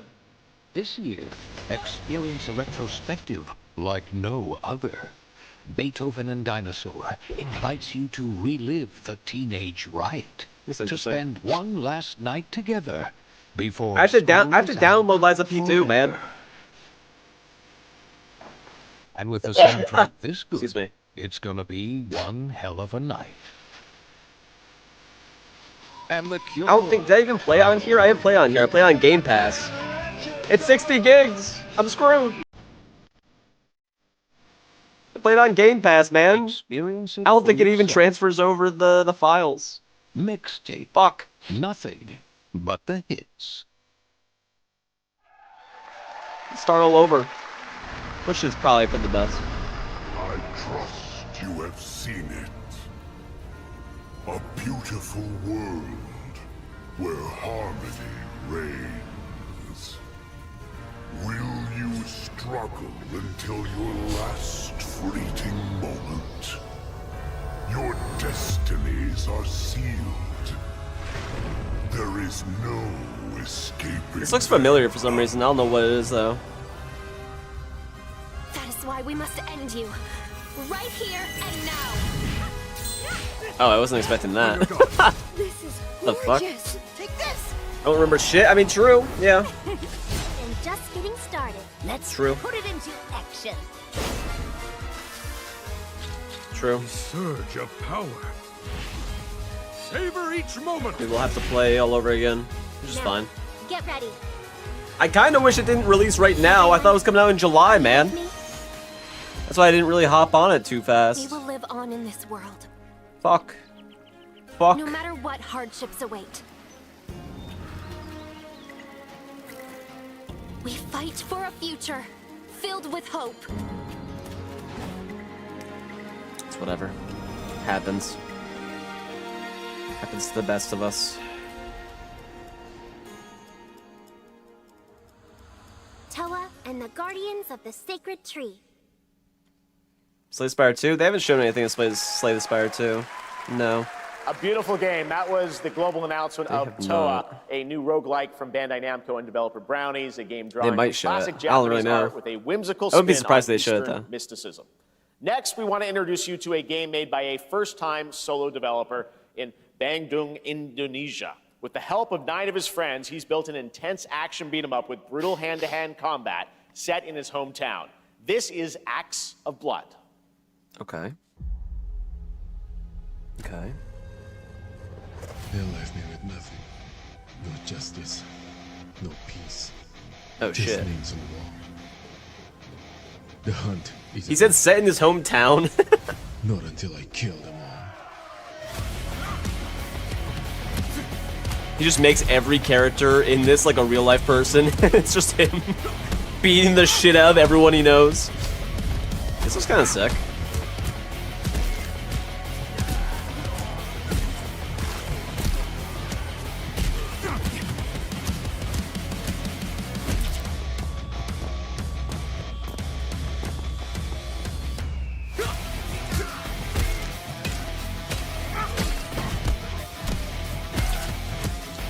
I mean, I like it.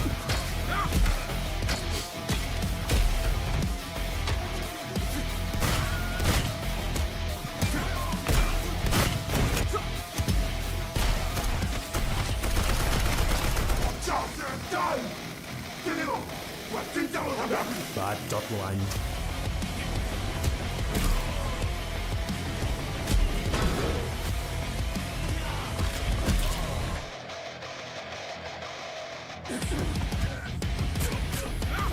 Very Sifu-esque game. That's sick. That was sick. 2026. Amazing what these solo devs can do today. You have Now to- it is time for have the to reveal of download the Liza next P, game man. from Montreal-based Tribute Games, the makers of TMNT Shredder's Revenge and Marvel Cosmic Invasion, which you What? saw a little bit earlier. Come on. If you're like me, you've been waiting for more than a decade for this reveal. A decade? Okay.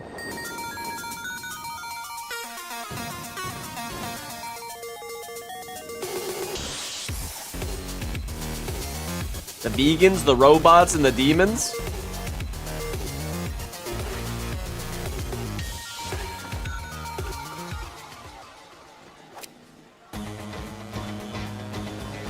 That's Scott Pilgrim?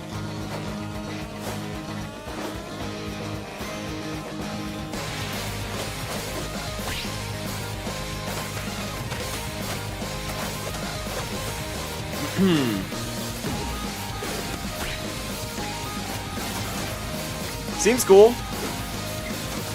but you know, you know, you know. Tyler Rory donated $19.99 through Super Chat. Holy shit! Thank you, Tyler. I appreciate that, man. Thank you, thank you, thank you. Thank you for that. Shit. Really appreciate that. Are you buying me the Eliza P DLC, Daddy? You'll battle through space-time. Thank you for that, the streets though. of my I really hometown of appreciate it, Toronto man. with Scott, Ramona, and 5 of their former rivals in this online 4-player co-op adventure with a story written by Scott Really Pilgrim appreciate creator Brian Lee O'Malley. All right, we're going to be right back, but first we have a very special message from Maggie thank you. Robertson, TGA winner in 2021 for her performance. I will play in it. Resident Evil Village. Ah, there you are. Wait long. We've been preparing delightful ways to make you suffer. So enter the village if you dare. We've slashed the price to be lower than ever for you simple little man things. Still thirsty? Worry not, you ungrateful wretch. There's plenty more fun to go around. Now cease this foolishness and make your decision wisely. Giga Capcom sale? I mean, I have to beat Liza P first. I gotta beat Liza P first. And then I can play the DLC. What games? I mean, I was looking for the Liza P DLC. I wanted to see that. Resident Evil 9. Have to see that. I want to see something from Dustbloods. Some gameplay, something. I did like seeing the Mortal Shell and Code Vein stuff. Just more Souls-likes.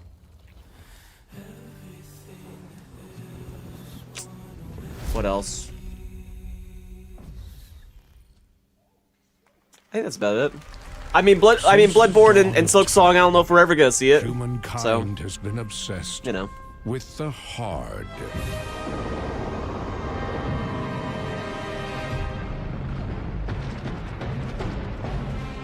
What the hell is going on? Now, a glorious morning has dawned on something that simply This is a very matte game. Scum. Ted is freaking out right now.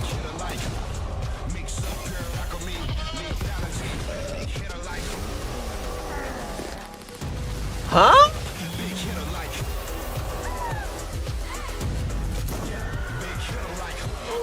Your hard just got harder. Oh, 1.0, full launch. Wow. There you go. There you go. Mind's Eye.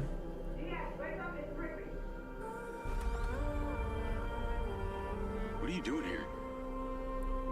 Come with me.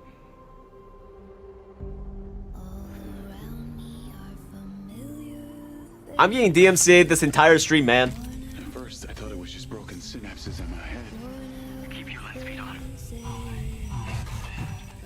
This one seemed interesting the first time they showed it. I've been seeing things.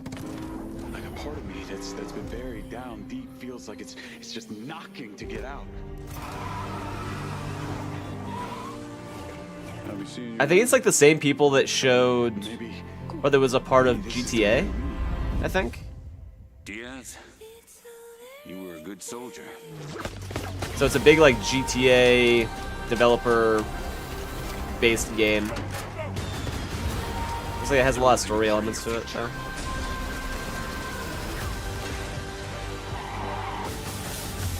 It's activating.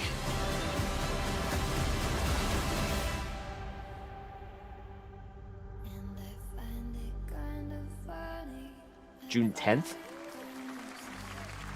4 days? Holy shit.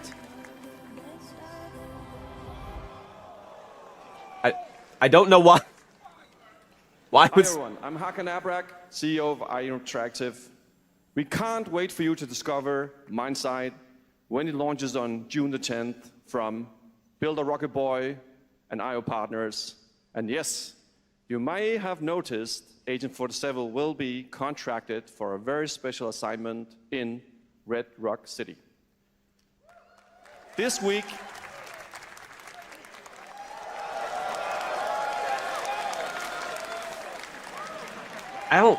This week we finally revealed 007 First Light to the world, and your reactions were heartwarming.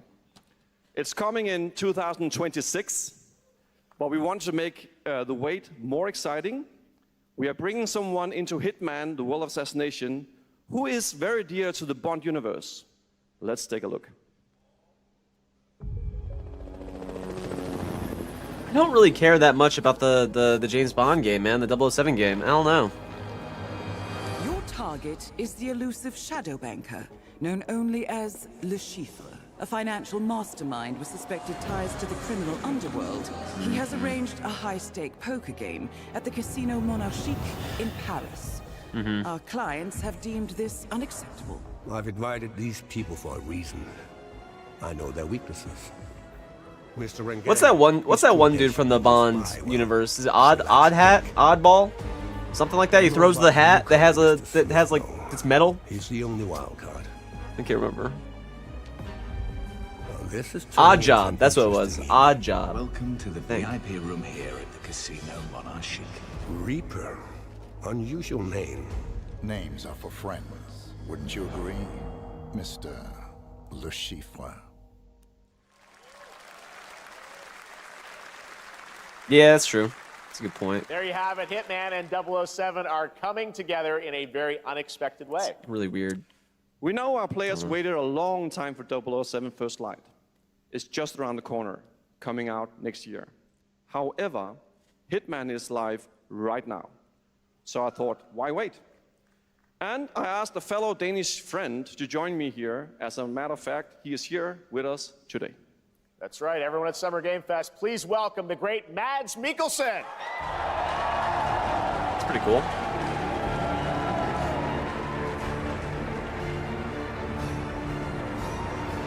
All right. Good to see you, Mads. Thank you for joining us, and thanks for coming to Summer Game Fest. Mads, you are Cliff, but you're also Agent 47's next target as Le Chiffre, the villain we know from Casino Royale. Yep, that's it. And you know, this is, I've always had a deep love for this character. It's a role that means a lot to me because of a lot of reasons. So when Haggard gave me the chance to step into the shoes of Le Chiffre once again, I did not hesitate for 1 second. But this time is a little different. He's more confident. He's dangerous. He's not just a brilliant mind hiding behind a desk. He is visceral, unpredictable, and ruthless. And let's just say this time he doesn't outsource the violence anymore. It's pretty cool. But it just doesn't do anything for me. I don't know. So this mission is set in a casino in Paris. We want to make an homage to the movie Casino Royale while keeping surprises for our players. James Bond and Agent 47 have very different set of skills, and the mission will be handled in very different creative ways. Yeah, he's not going to beat me in poker. He's going to figure something else out. So I guess it is not just about the shot, it's about the bluffing around the table this time? Yeah, sure, exactly. Yeah. It's the Schiffer is always like 2 steps ahead of you. He reads you before you read him, so it's a little like bringing a chess player to a poker game. We built the mission to allow several parts, unexpected characters, appearances, and even custom poker mechanics. Wow, all right, well, when do we get to play this? That's the best part. We wanted to surprise you, so the team is updating the game as we speak. Le Chiffre, Elusive Target mission starts today in a few hours. For only 30 days, and if you play it, you'll unlock a unique reward in 007 First Light. Amazing. All right. Well, Hakan Mods, thanks for joining us for Summer Game Fest. Appreciate it, guys. Thanks for having having us. So much. Thank you. Great to see you. Now, show me All right, now here's the money. Of a new party game coming later this year that will delight LEGO fans, made with over 1 million LEGO bricks, 300 minifigures, and over 700 trillion minifigure combinations. It's Saturday night somewhere, so make some noise for LEGO Co-op party games are fine. I just don't. We're minifigures. I just don't care about the Lego stuff, man. It's an action-packed contest to collect the most. It's just like Mario Party. It's Mario Party. Will you be helped by friendly krakens? Or hindered by evil monsters? Or lightly toasted by a flying lizard with wings? That's a dragon, Ted. And what about our amazing mini-games, Ted? We've got more of them than you can count. More than 10?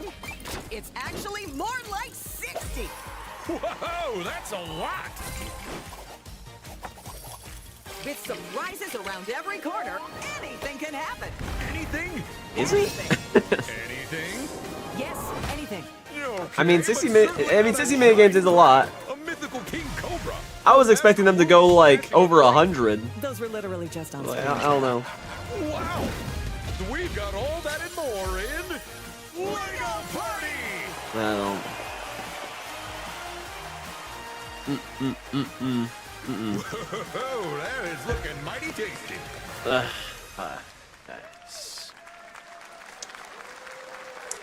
Wildgate? Okay. All right, next, a new look at a new team shooter from Dreamhaven and Moonshot Games. 20 players across 5 ships venture into the most treacherous region of space, hoping to get their hands on the artifact. The game is called Wildgate, and the open beta starts next week during Steam Next Fest. And we're also very happy to announce the game will launch on July 24th for PC, PlayStation 5, and Xbox. Let's see what it means to get into some serious space shenanigans. See, I've watched some of this, and I know that Gabe's was hyping the fuck out of it. And it does look cool. Danger. Reactor overload. I guess I just need to get my hands on it. It looks cool. It looks like a fun time.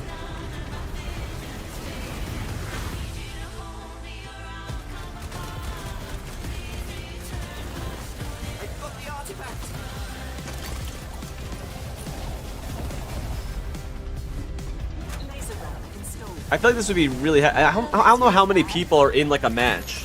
It's like 4. What would it be? It would be like 4 ships. 4 players each ship. Is that the artifact? I don't know. Safe with me. This'll be good. Good thing that wasn't our ship. June 9th. We can give it a try. I'm proud to reveal to you the next game from Toronto-based Drinkbox Studios, the team behind the Guacamelee series and Nobody Saves the World.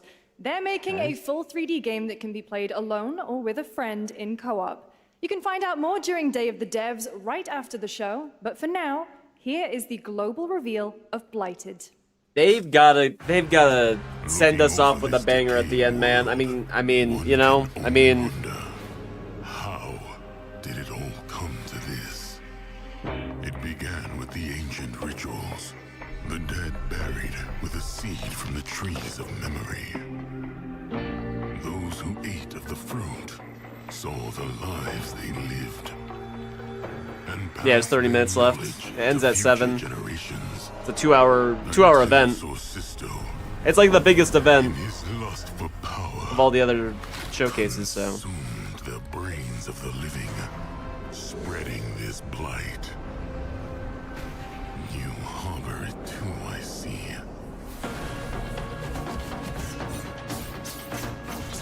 Very Hades-esque.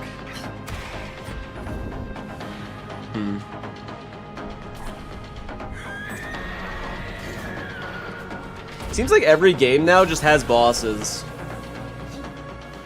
Every single game has bosses now. Should you fall, pray the vultures consume you before the blight does. They said it's co-op too. Yeah, that's cool. Pretty cool. There is more Blighted coming up right after the show and Day of the Devs. All right, next is a first-person survival action horror game from Team Clout. It's a new team of 50 with founders in Canada and Armenia. They partnered with the new Munfish Powerhouse label to bring this insane Unreal Engine 5 game to life with unpredictable monsters and visceral dismemberment.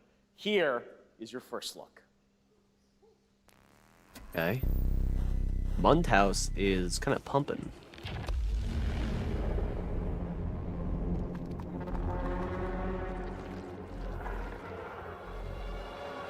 What the fuck?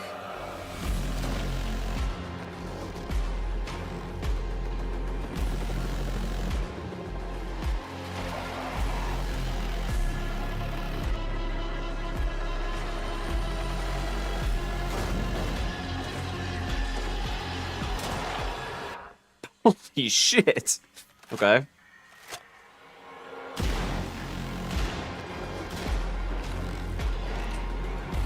I don't like this. It's like a bald dude in shorts, man. There's something about that that's just a little bit scary. A little bit scary.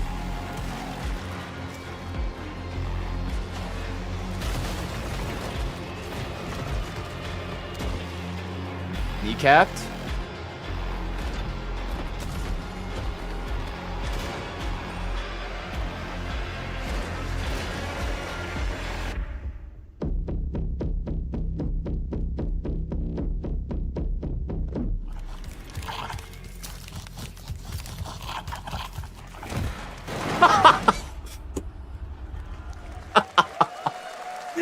Baby! Poor little babies. Oh All right, my Mecha God. Break is one of 2025's most anticipated shooters, with its previous beta amassing over expecting 300,000 concurrent players on Steam and 3 million players in total. God. In this game, you explore a sci-fi universe and pilot powerful mechs with immersive aerial and ground combat. As a top wishlisted game, players are clamoring to know just one thing: when is the release date? Well, here's Mecha Break's latest trailer with the answer you've all been waiting for. Mecha Break. Growing Martian zones force the Thalassic Federation to advance its Project Enterprise.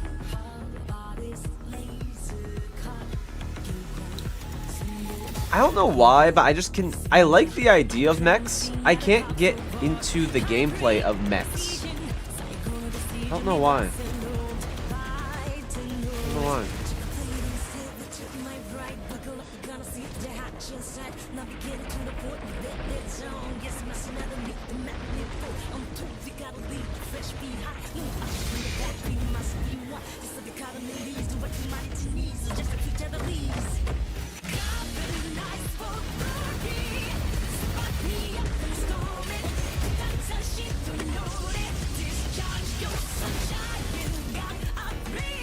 Like, the cutscene looks cool, but what's the gameplay?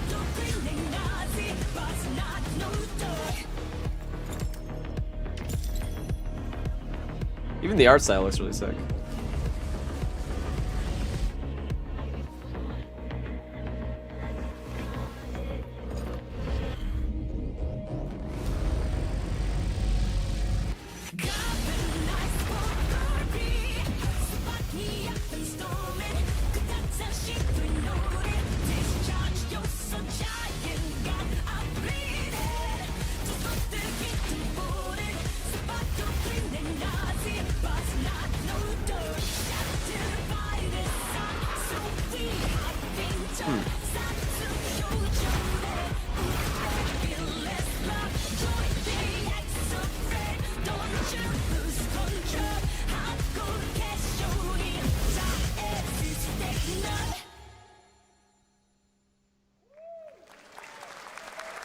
July 1st.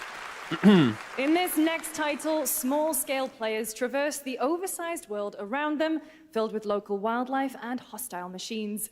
Built by a small 8-person studio, this is Infinitesimals.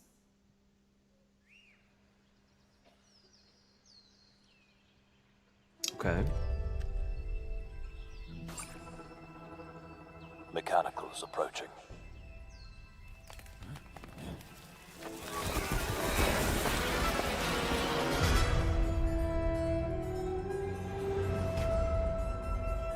So you're like a little bug team? Stark reality.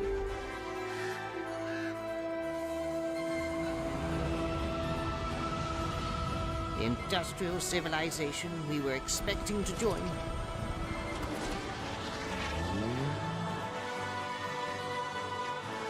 is no more. It's like that Grounded game, but like it's even more tech-based.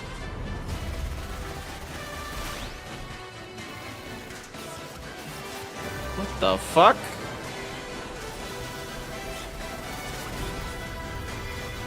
Whatever it takes, we find a way.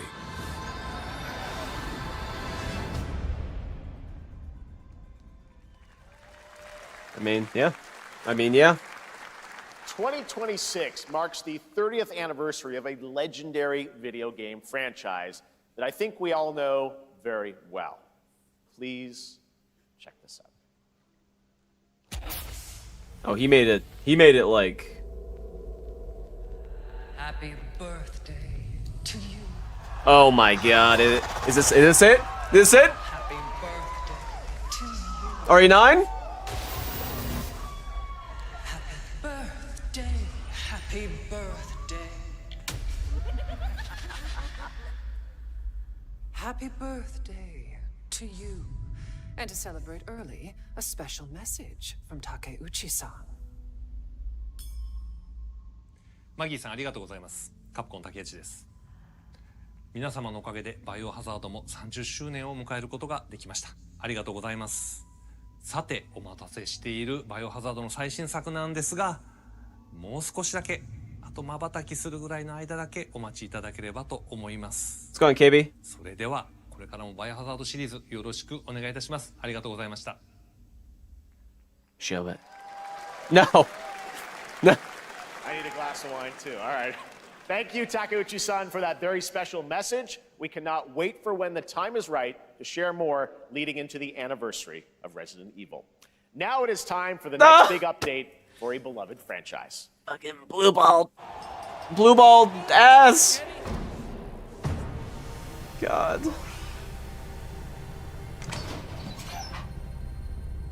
Let's rumble.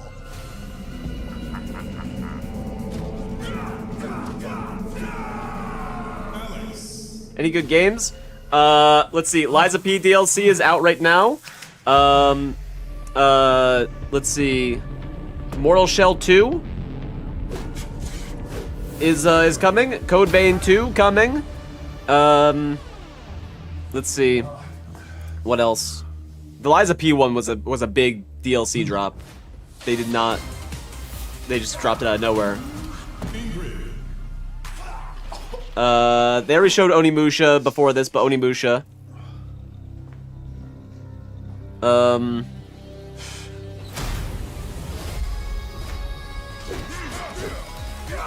What else? I have no idea what the hell this is. What the hell? What the fuck? Oh, they're just adding them? Oh.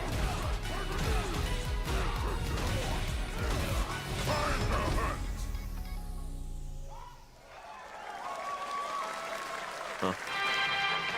I think that's it. There's like a few others, I just can't remember a lot. I've been clouded by Liza P.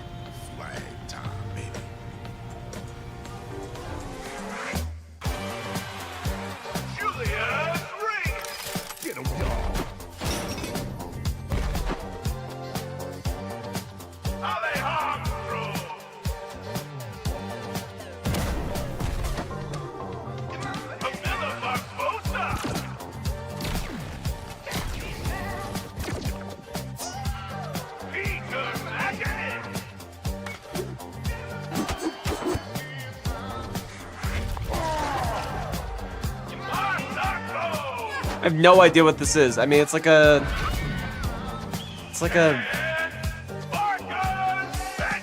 Battle Royale Fortnite thing, but it looks like the project.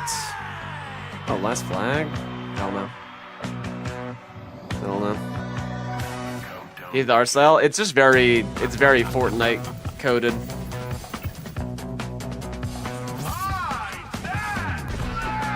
It has that announcer like the finals does. It's just a capture the flag game, looks like.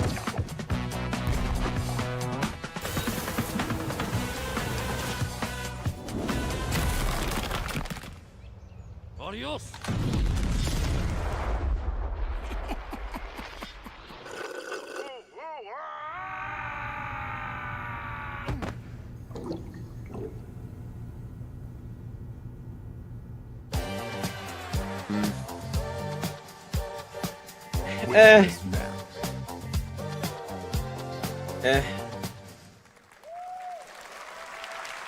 That was Last Flag, a new online action game from the new indie studio Night Street Games, which is the ultimate game of capture the flag set in the 1970s. As you saw, the closed alpha will be starting later this year. Okay. Next, we have a beautiful new trailer for a Souls-like action RPG game Wu-Chang developed Fallen in China Feathers. by Lenzi. This did look cool. This looked Fallen cool. Feathers, which is launching on July 24th. Here's a look. This looked, you know, this looked pretty cool.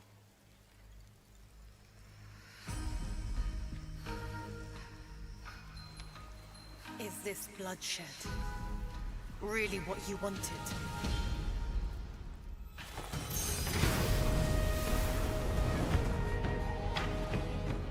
Fate is all set in stone.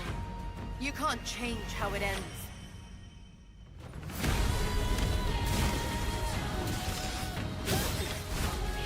Souls-like-esque game. The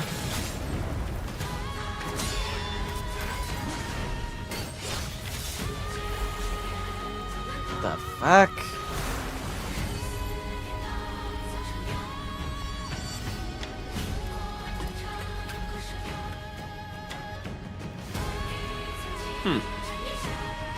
Not too bad. I actually don't mind Jeff that much. He's fine. He's fine. What will it take to finally awaken you?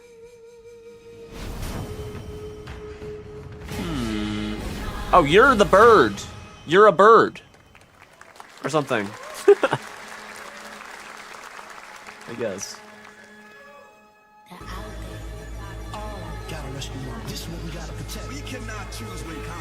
I need a big drop.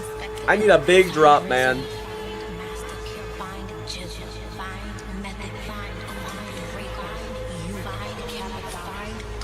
Is this Def Jam? Where is the Wu-Tang Clan? I thought they were gonna show off Def Jam. Holy shit.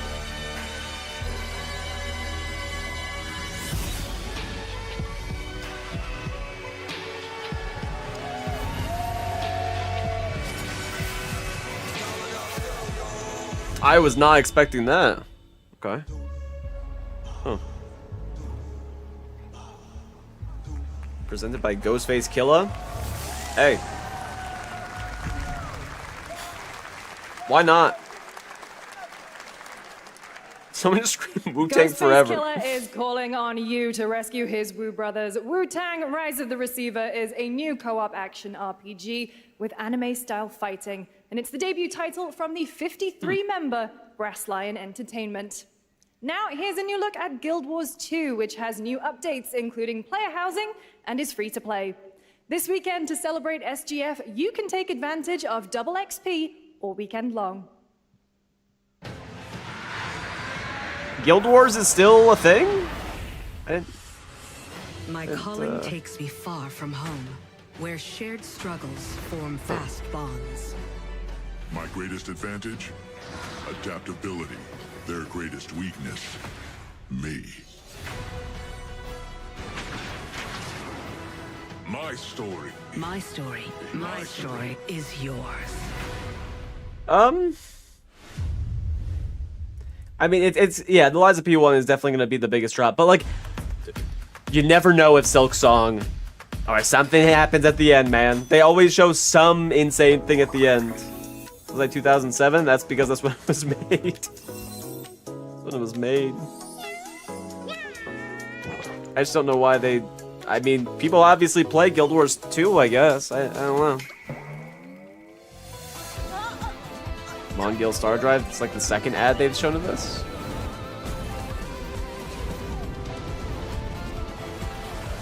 It's basically just like a Genshin Impact type game.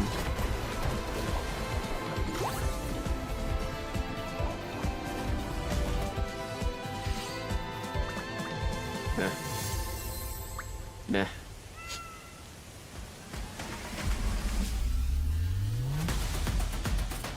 Wuthering Waves. Genshin Impact. Splitgate 2. Okay. They're just gonna rattle off a bunch of games now. Let's see. Wu Chang, Dying Light the Beast. That looked pretty cool. Arc Raiders. We already knew about that one. I don't know why they're showing Marvel Rivals.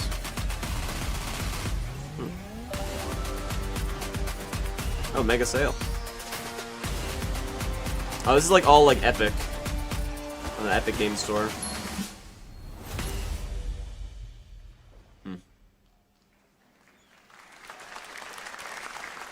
You're never gonna guess what happened. Cyberpunk on Switch 2? I died. I came back. And I met Johnny Silverhand. You know? Chip. Long story. Here is another game throwing back to a classic animation style. Enter a surreal world where you're a down-on-his-luck outcast who has to battle his inner demons, literally, in this action roguelike. Here's Into the Unwell. Just give me like I don't fucking know. Give me something, man. Maybe someone wanted to play. Yeah, they already played it. But I mean, you never know. Some people literally just only have like Nintendo Switch or something. You know, it's a possibility, I guess. Rubber hose style. It looks so. Another relapse, huh? Get well soon.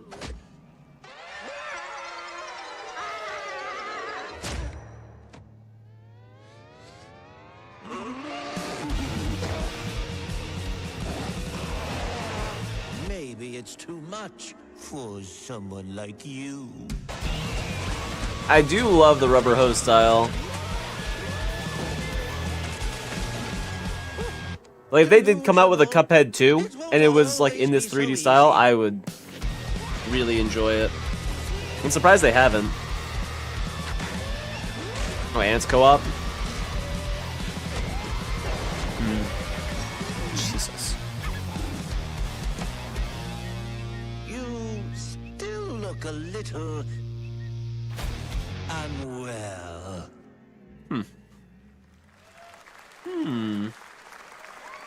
That's pretty cool. I would rage at you? Why would you rage at me? What do you mean? The co-founder of 1047 Games.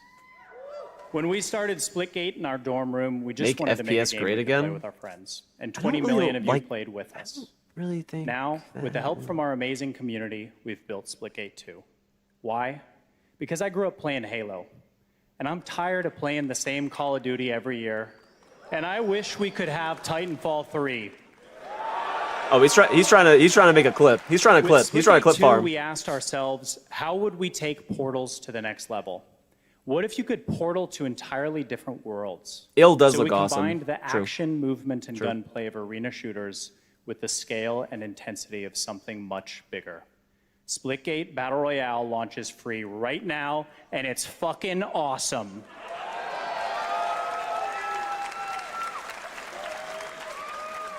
Okay. Just look at that water placement. Expertly done. This is the epitome of sport. We are splitting savants and jetpack geniuses. He's trying to clip farm. He's trying to do what the guy from Split Fiction did.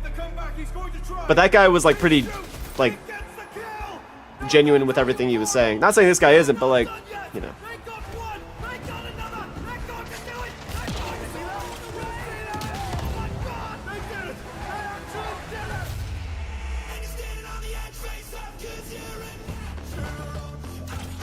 I am getting DMCA'd like crazy. I think the reason why Splitgate 1 didn't do it for me is because, like, there was a lot of cheesy angles that people would take advantage of. Like, that's the problem. Okay, and there's like a circle closing thing. With a live service? It has to be because it's free. Kinda has to be. Which I don't mind. I don't mind if it's live service. If it's as long as it's free, it's like, you know, whatever.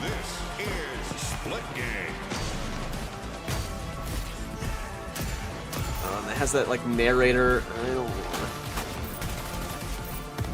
The cheesy angle guy. I hate it. That's why I stopped playing, because I was like, you know.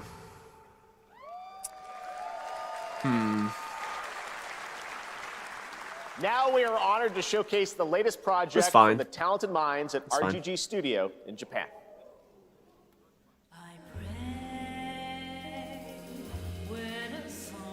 Tomato.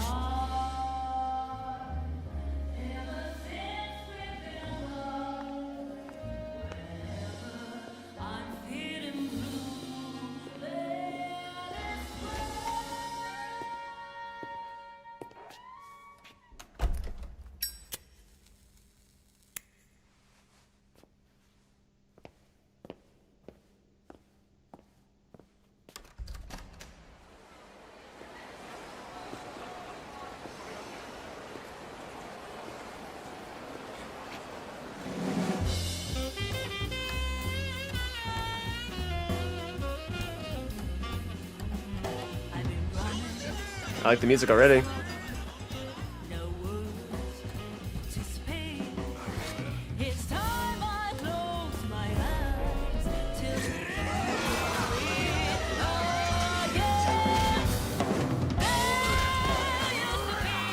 Why is he so big?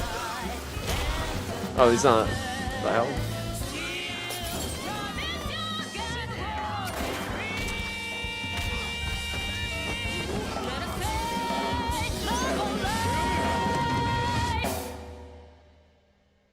Got a name?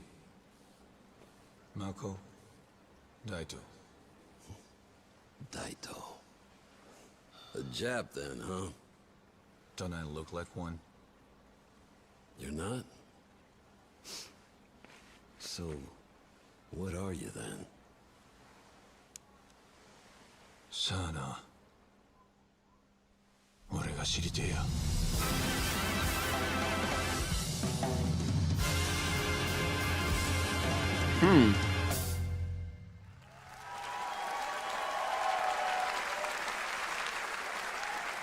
I mean, yeah. We saw it at TGA last year. That was pretty good. Project Century set in 1915, and now the full name has I do been remember they revealed. showed it before. Stranger Than It did Heaven, look really a good brand before. New title from RGG Studio. This That's cool. time it's now 1943, and knowing RGG, I'm sure more surprises are surely on their way. It does look cool. All right, well, we're almost done here, but we 6 do minutes have left? one final, Please. very special global game announcement to Please. share with all of you Global. who've been waiting. Today, we've showcased a lot of projects from teams around the world, including many brand new studios, and we're proud of that. But this one comes from a studio that Please. is no stranger to delivering blockbuster games time and again. Blockbuster games. When I first got a glimpse at this project last summer, I was absolutely blown away by the scale, scope, and ambition of this developer's vision. And while there are many places, really any place, this game could have been revealed, we are so deeply honored that we get to share it with the world right here at Summer Game Fest.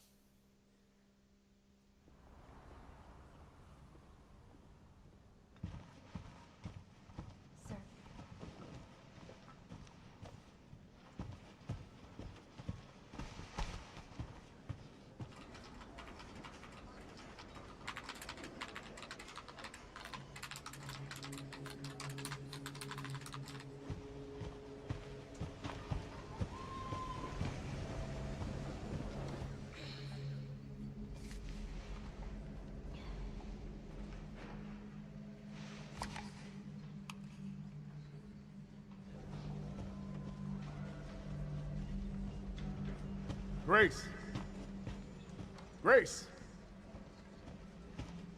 Grace Ashcroft. Yes? My office. Oh, coming.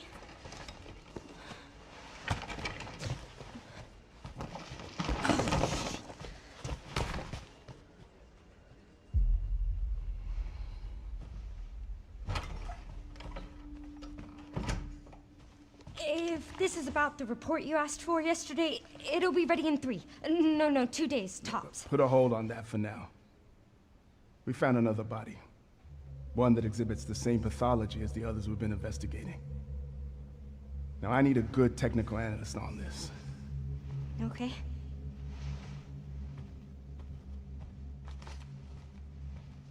I need your eyes on the crime scene. The Renwood Hotel.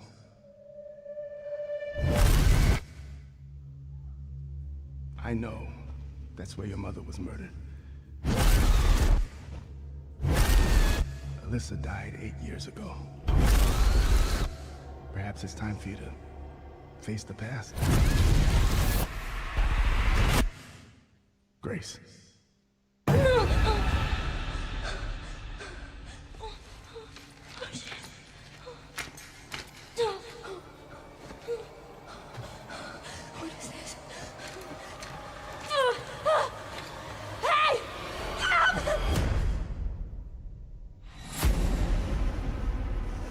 Stay close.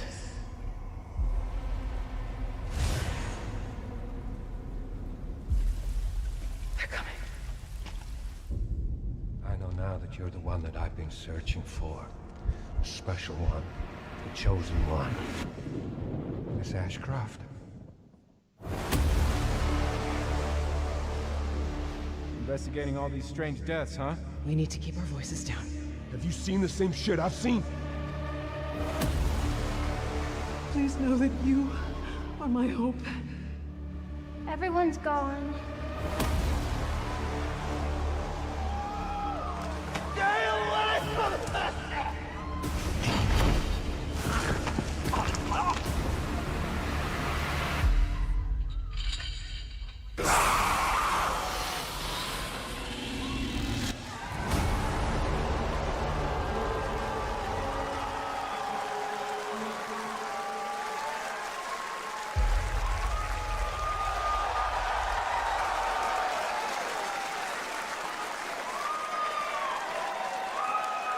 There you have it, Resident Evil Requiem. And it will be playable to fans this August at Gamescom, where we'll also be hosting Opening Night Live on Tuesday, August 19th. Whoopsies. Resident Evil Requiem marks a bold shift for the franchise. Sorry, I both in had tone to and record. gameplay, and today's reveal My bad. isn't just about survival horror. Expect high-stakes cinematic action too, with much more to share soon leading up to its launch on February 27th, 2026. I put in a separate channel for the recordings. My Thank you, bad. Capcom. That was an amazing announcement. Oh my Glad we god. covered the surprise. All right. That's going to do it for our live Summer Game Fest show. Oh Let's thank my our co-host, god. Lucy James. Didn't she do a great job, everyone? Good job. Lucy got to see the trailer. You'll see a short of it. I know. I can't believe it. You kept that so secret. Very top secret. All good. All right. Well, there's much more. I Summer was Game like, Fest to they're come. blue balling Make us. sure to visit They're blue balling us. summergamefest.com to see a listing of all the digital events this After they show weekend the- you can watch and to highlight even more games, including the Xbox Games Showcase on Sunday. And stay tuned online to see coverage of many of the playable games at Summer Game Fest Play Days that's taking place this weekend in LA. And make sure to stay tuned for Day of the Devs, which is coming up next. They with always additional show a new banger reveals at the from end. Incredible independent studios around the world and deeper looks at some of the independent games Holy we hell. showcased today. Thanks so much, everyone. Holy hell. Awesome. And thanks to you, Lucy. Great job co-hosting. All right. That's going to do it for Summer Game Fest. We will see you at Gamescom on August 19th. Thanks, everybody. Yeah, that's pretty good. Yeah, that's pretty good. That's pretty good. Okay, so tomorrow? Tomorrow. What are we doing tomorrow? Perhaps, maybe, no stream. Because I have to beat Liza P to be able to play the DLC. And then Sunday is Xbox show. Fuck! Is the Xbox show at 1 p.m. EST, and then the PC gaming show at 3 p.m. EST. We might skip the PC gaming one and just do the Xbox one. Maybe. But yeah, I'm gonna get off and download Lies of P so I can finish that shit. Yeah, I had gotten through half of it. I really enjoyed it, and then I had stuff to do, so I stopped playing it, and was gonna play it before the DLC, and now I am fucked. I am fucked and scrambling. So yeah. Thank you guys for watching. I'll be on Sunday. I'm not gonna be around tomorrow. I can't remember when am I gonna be around on Sunday though. Fuck. Because I am disc golfing. Fuck. I'll figure it out. Yeah, I'll figure it out. So, yeah. Why not tomorrow? Because tomorrow I have to finish Lies of P. I gotta finish Lies of P. I gotta start the whole game over again because I haven't played it on Steam. I had it on what's it called? Game Pass on Xbox. Or just Game Pass on computer, but it doesn't transfer over the save file, so I wouldn't know what... I need to figure it out, okay? I'm not going to be live tomorrow. I'll be live on Sunday. Yeah. Slacking? We streamed every single fucking day. We streamed every single day. We streamed every single fucking day except for last Sunday, okay? So I'm going to take a break and enjoy Lies of P again. And then I'll be back on Sunday. I'll figure out a time on Sunday. If it's not 1 p.m., if it's later on in the day, then we'll just watch the conference and, or just watch like the highlights. I don't know. So yeah. Thanks for watching. We'll be back on Sunday. See you guys later. Get Lies of P, baby. Lies of P DLC. You gotta play it. I'll be back.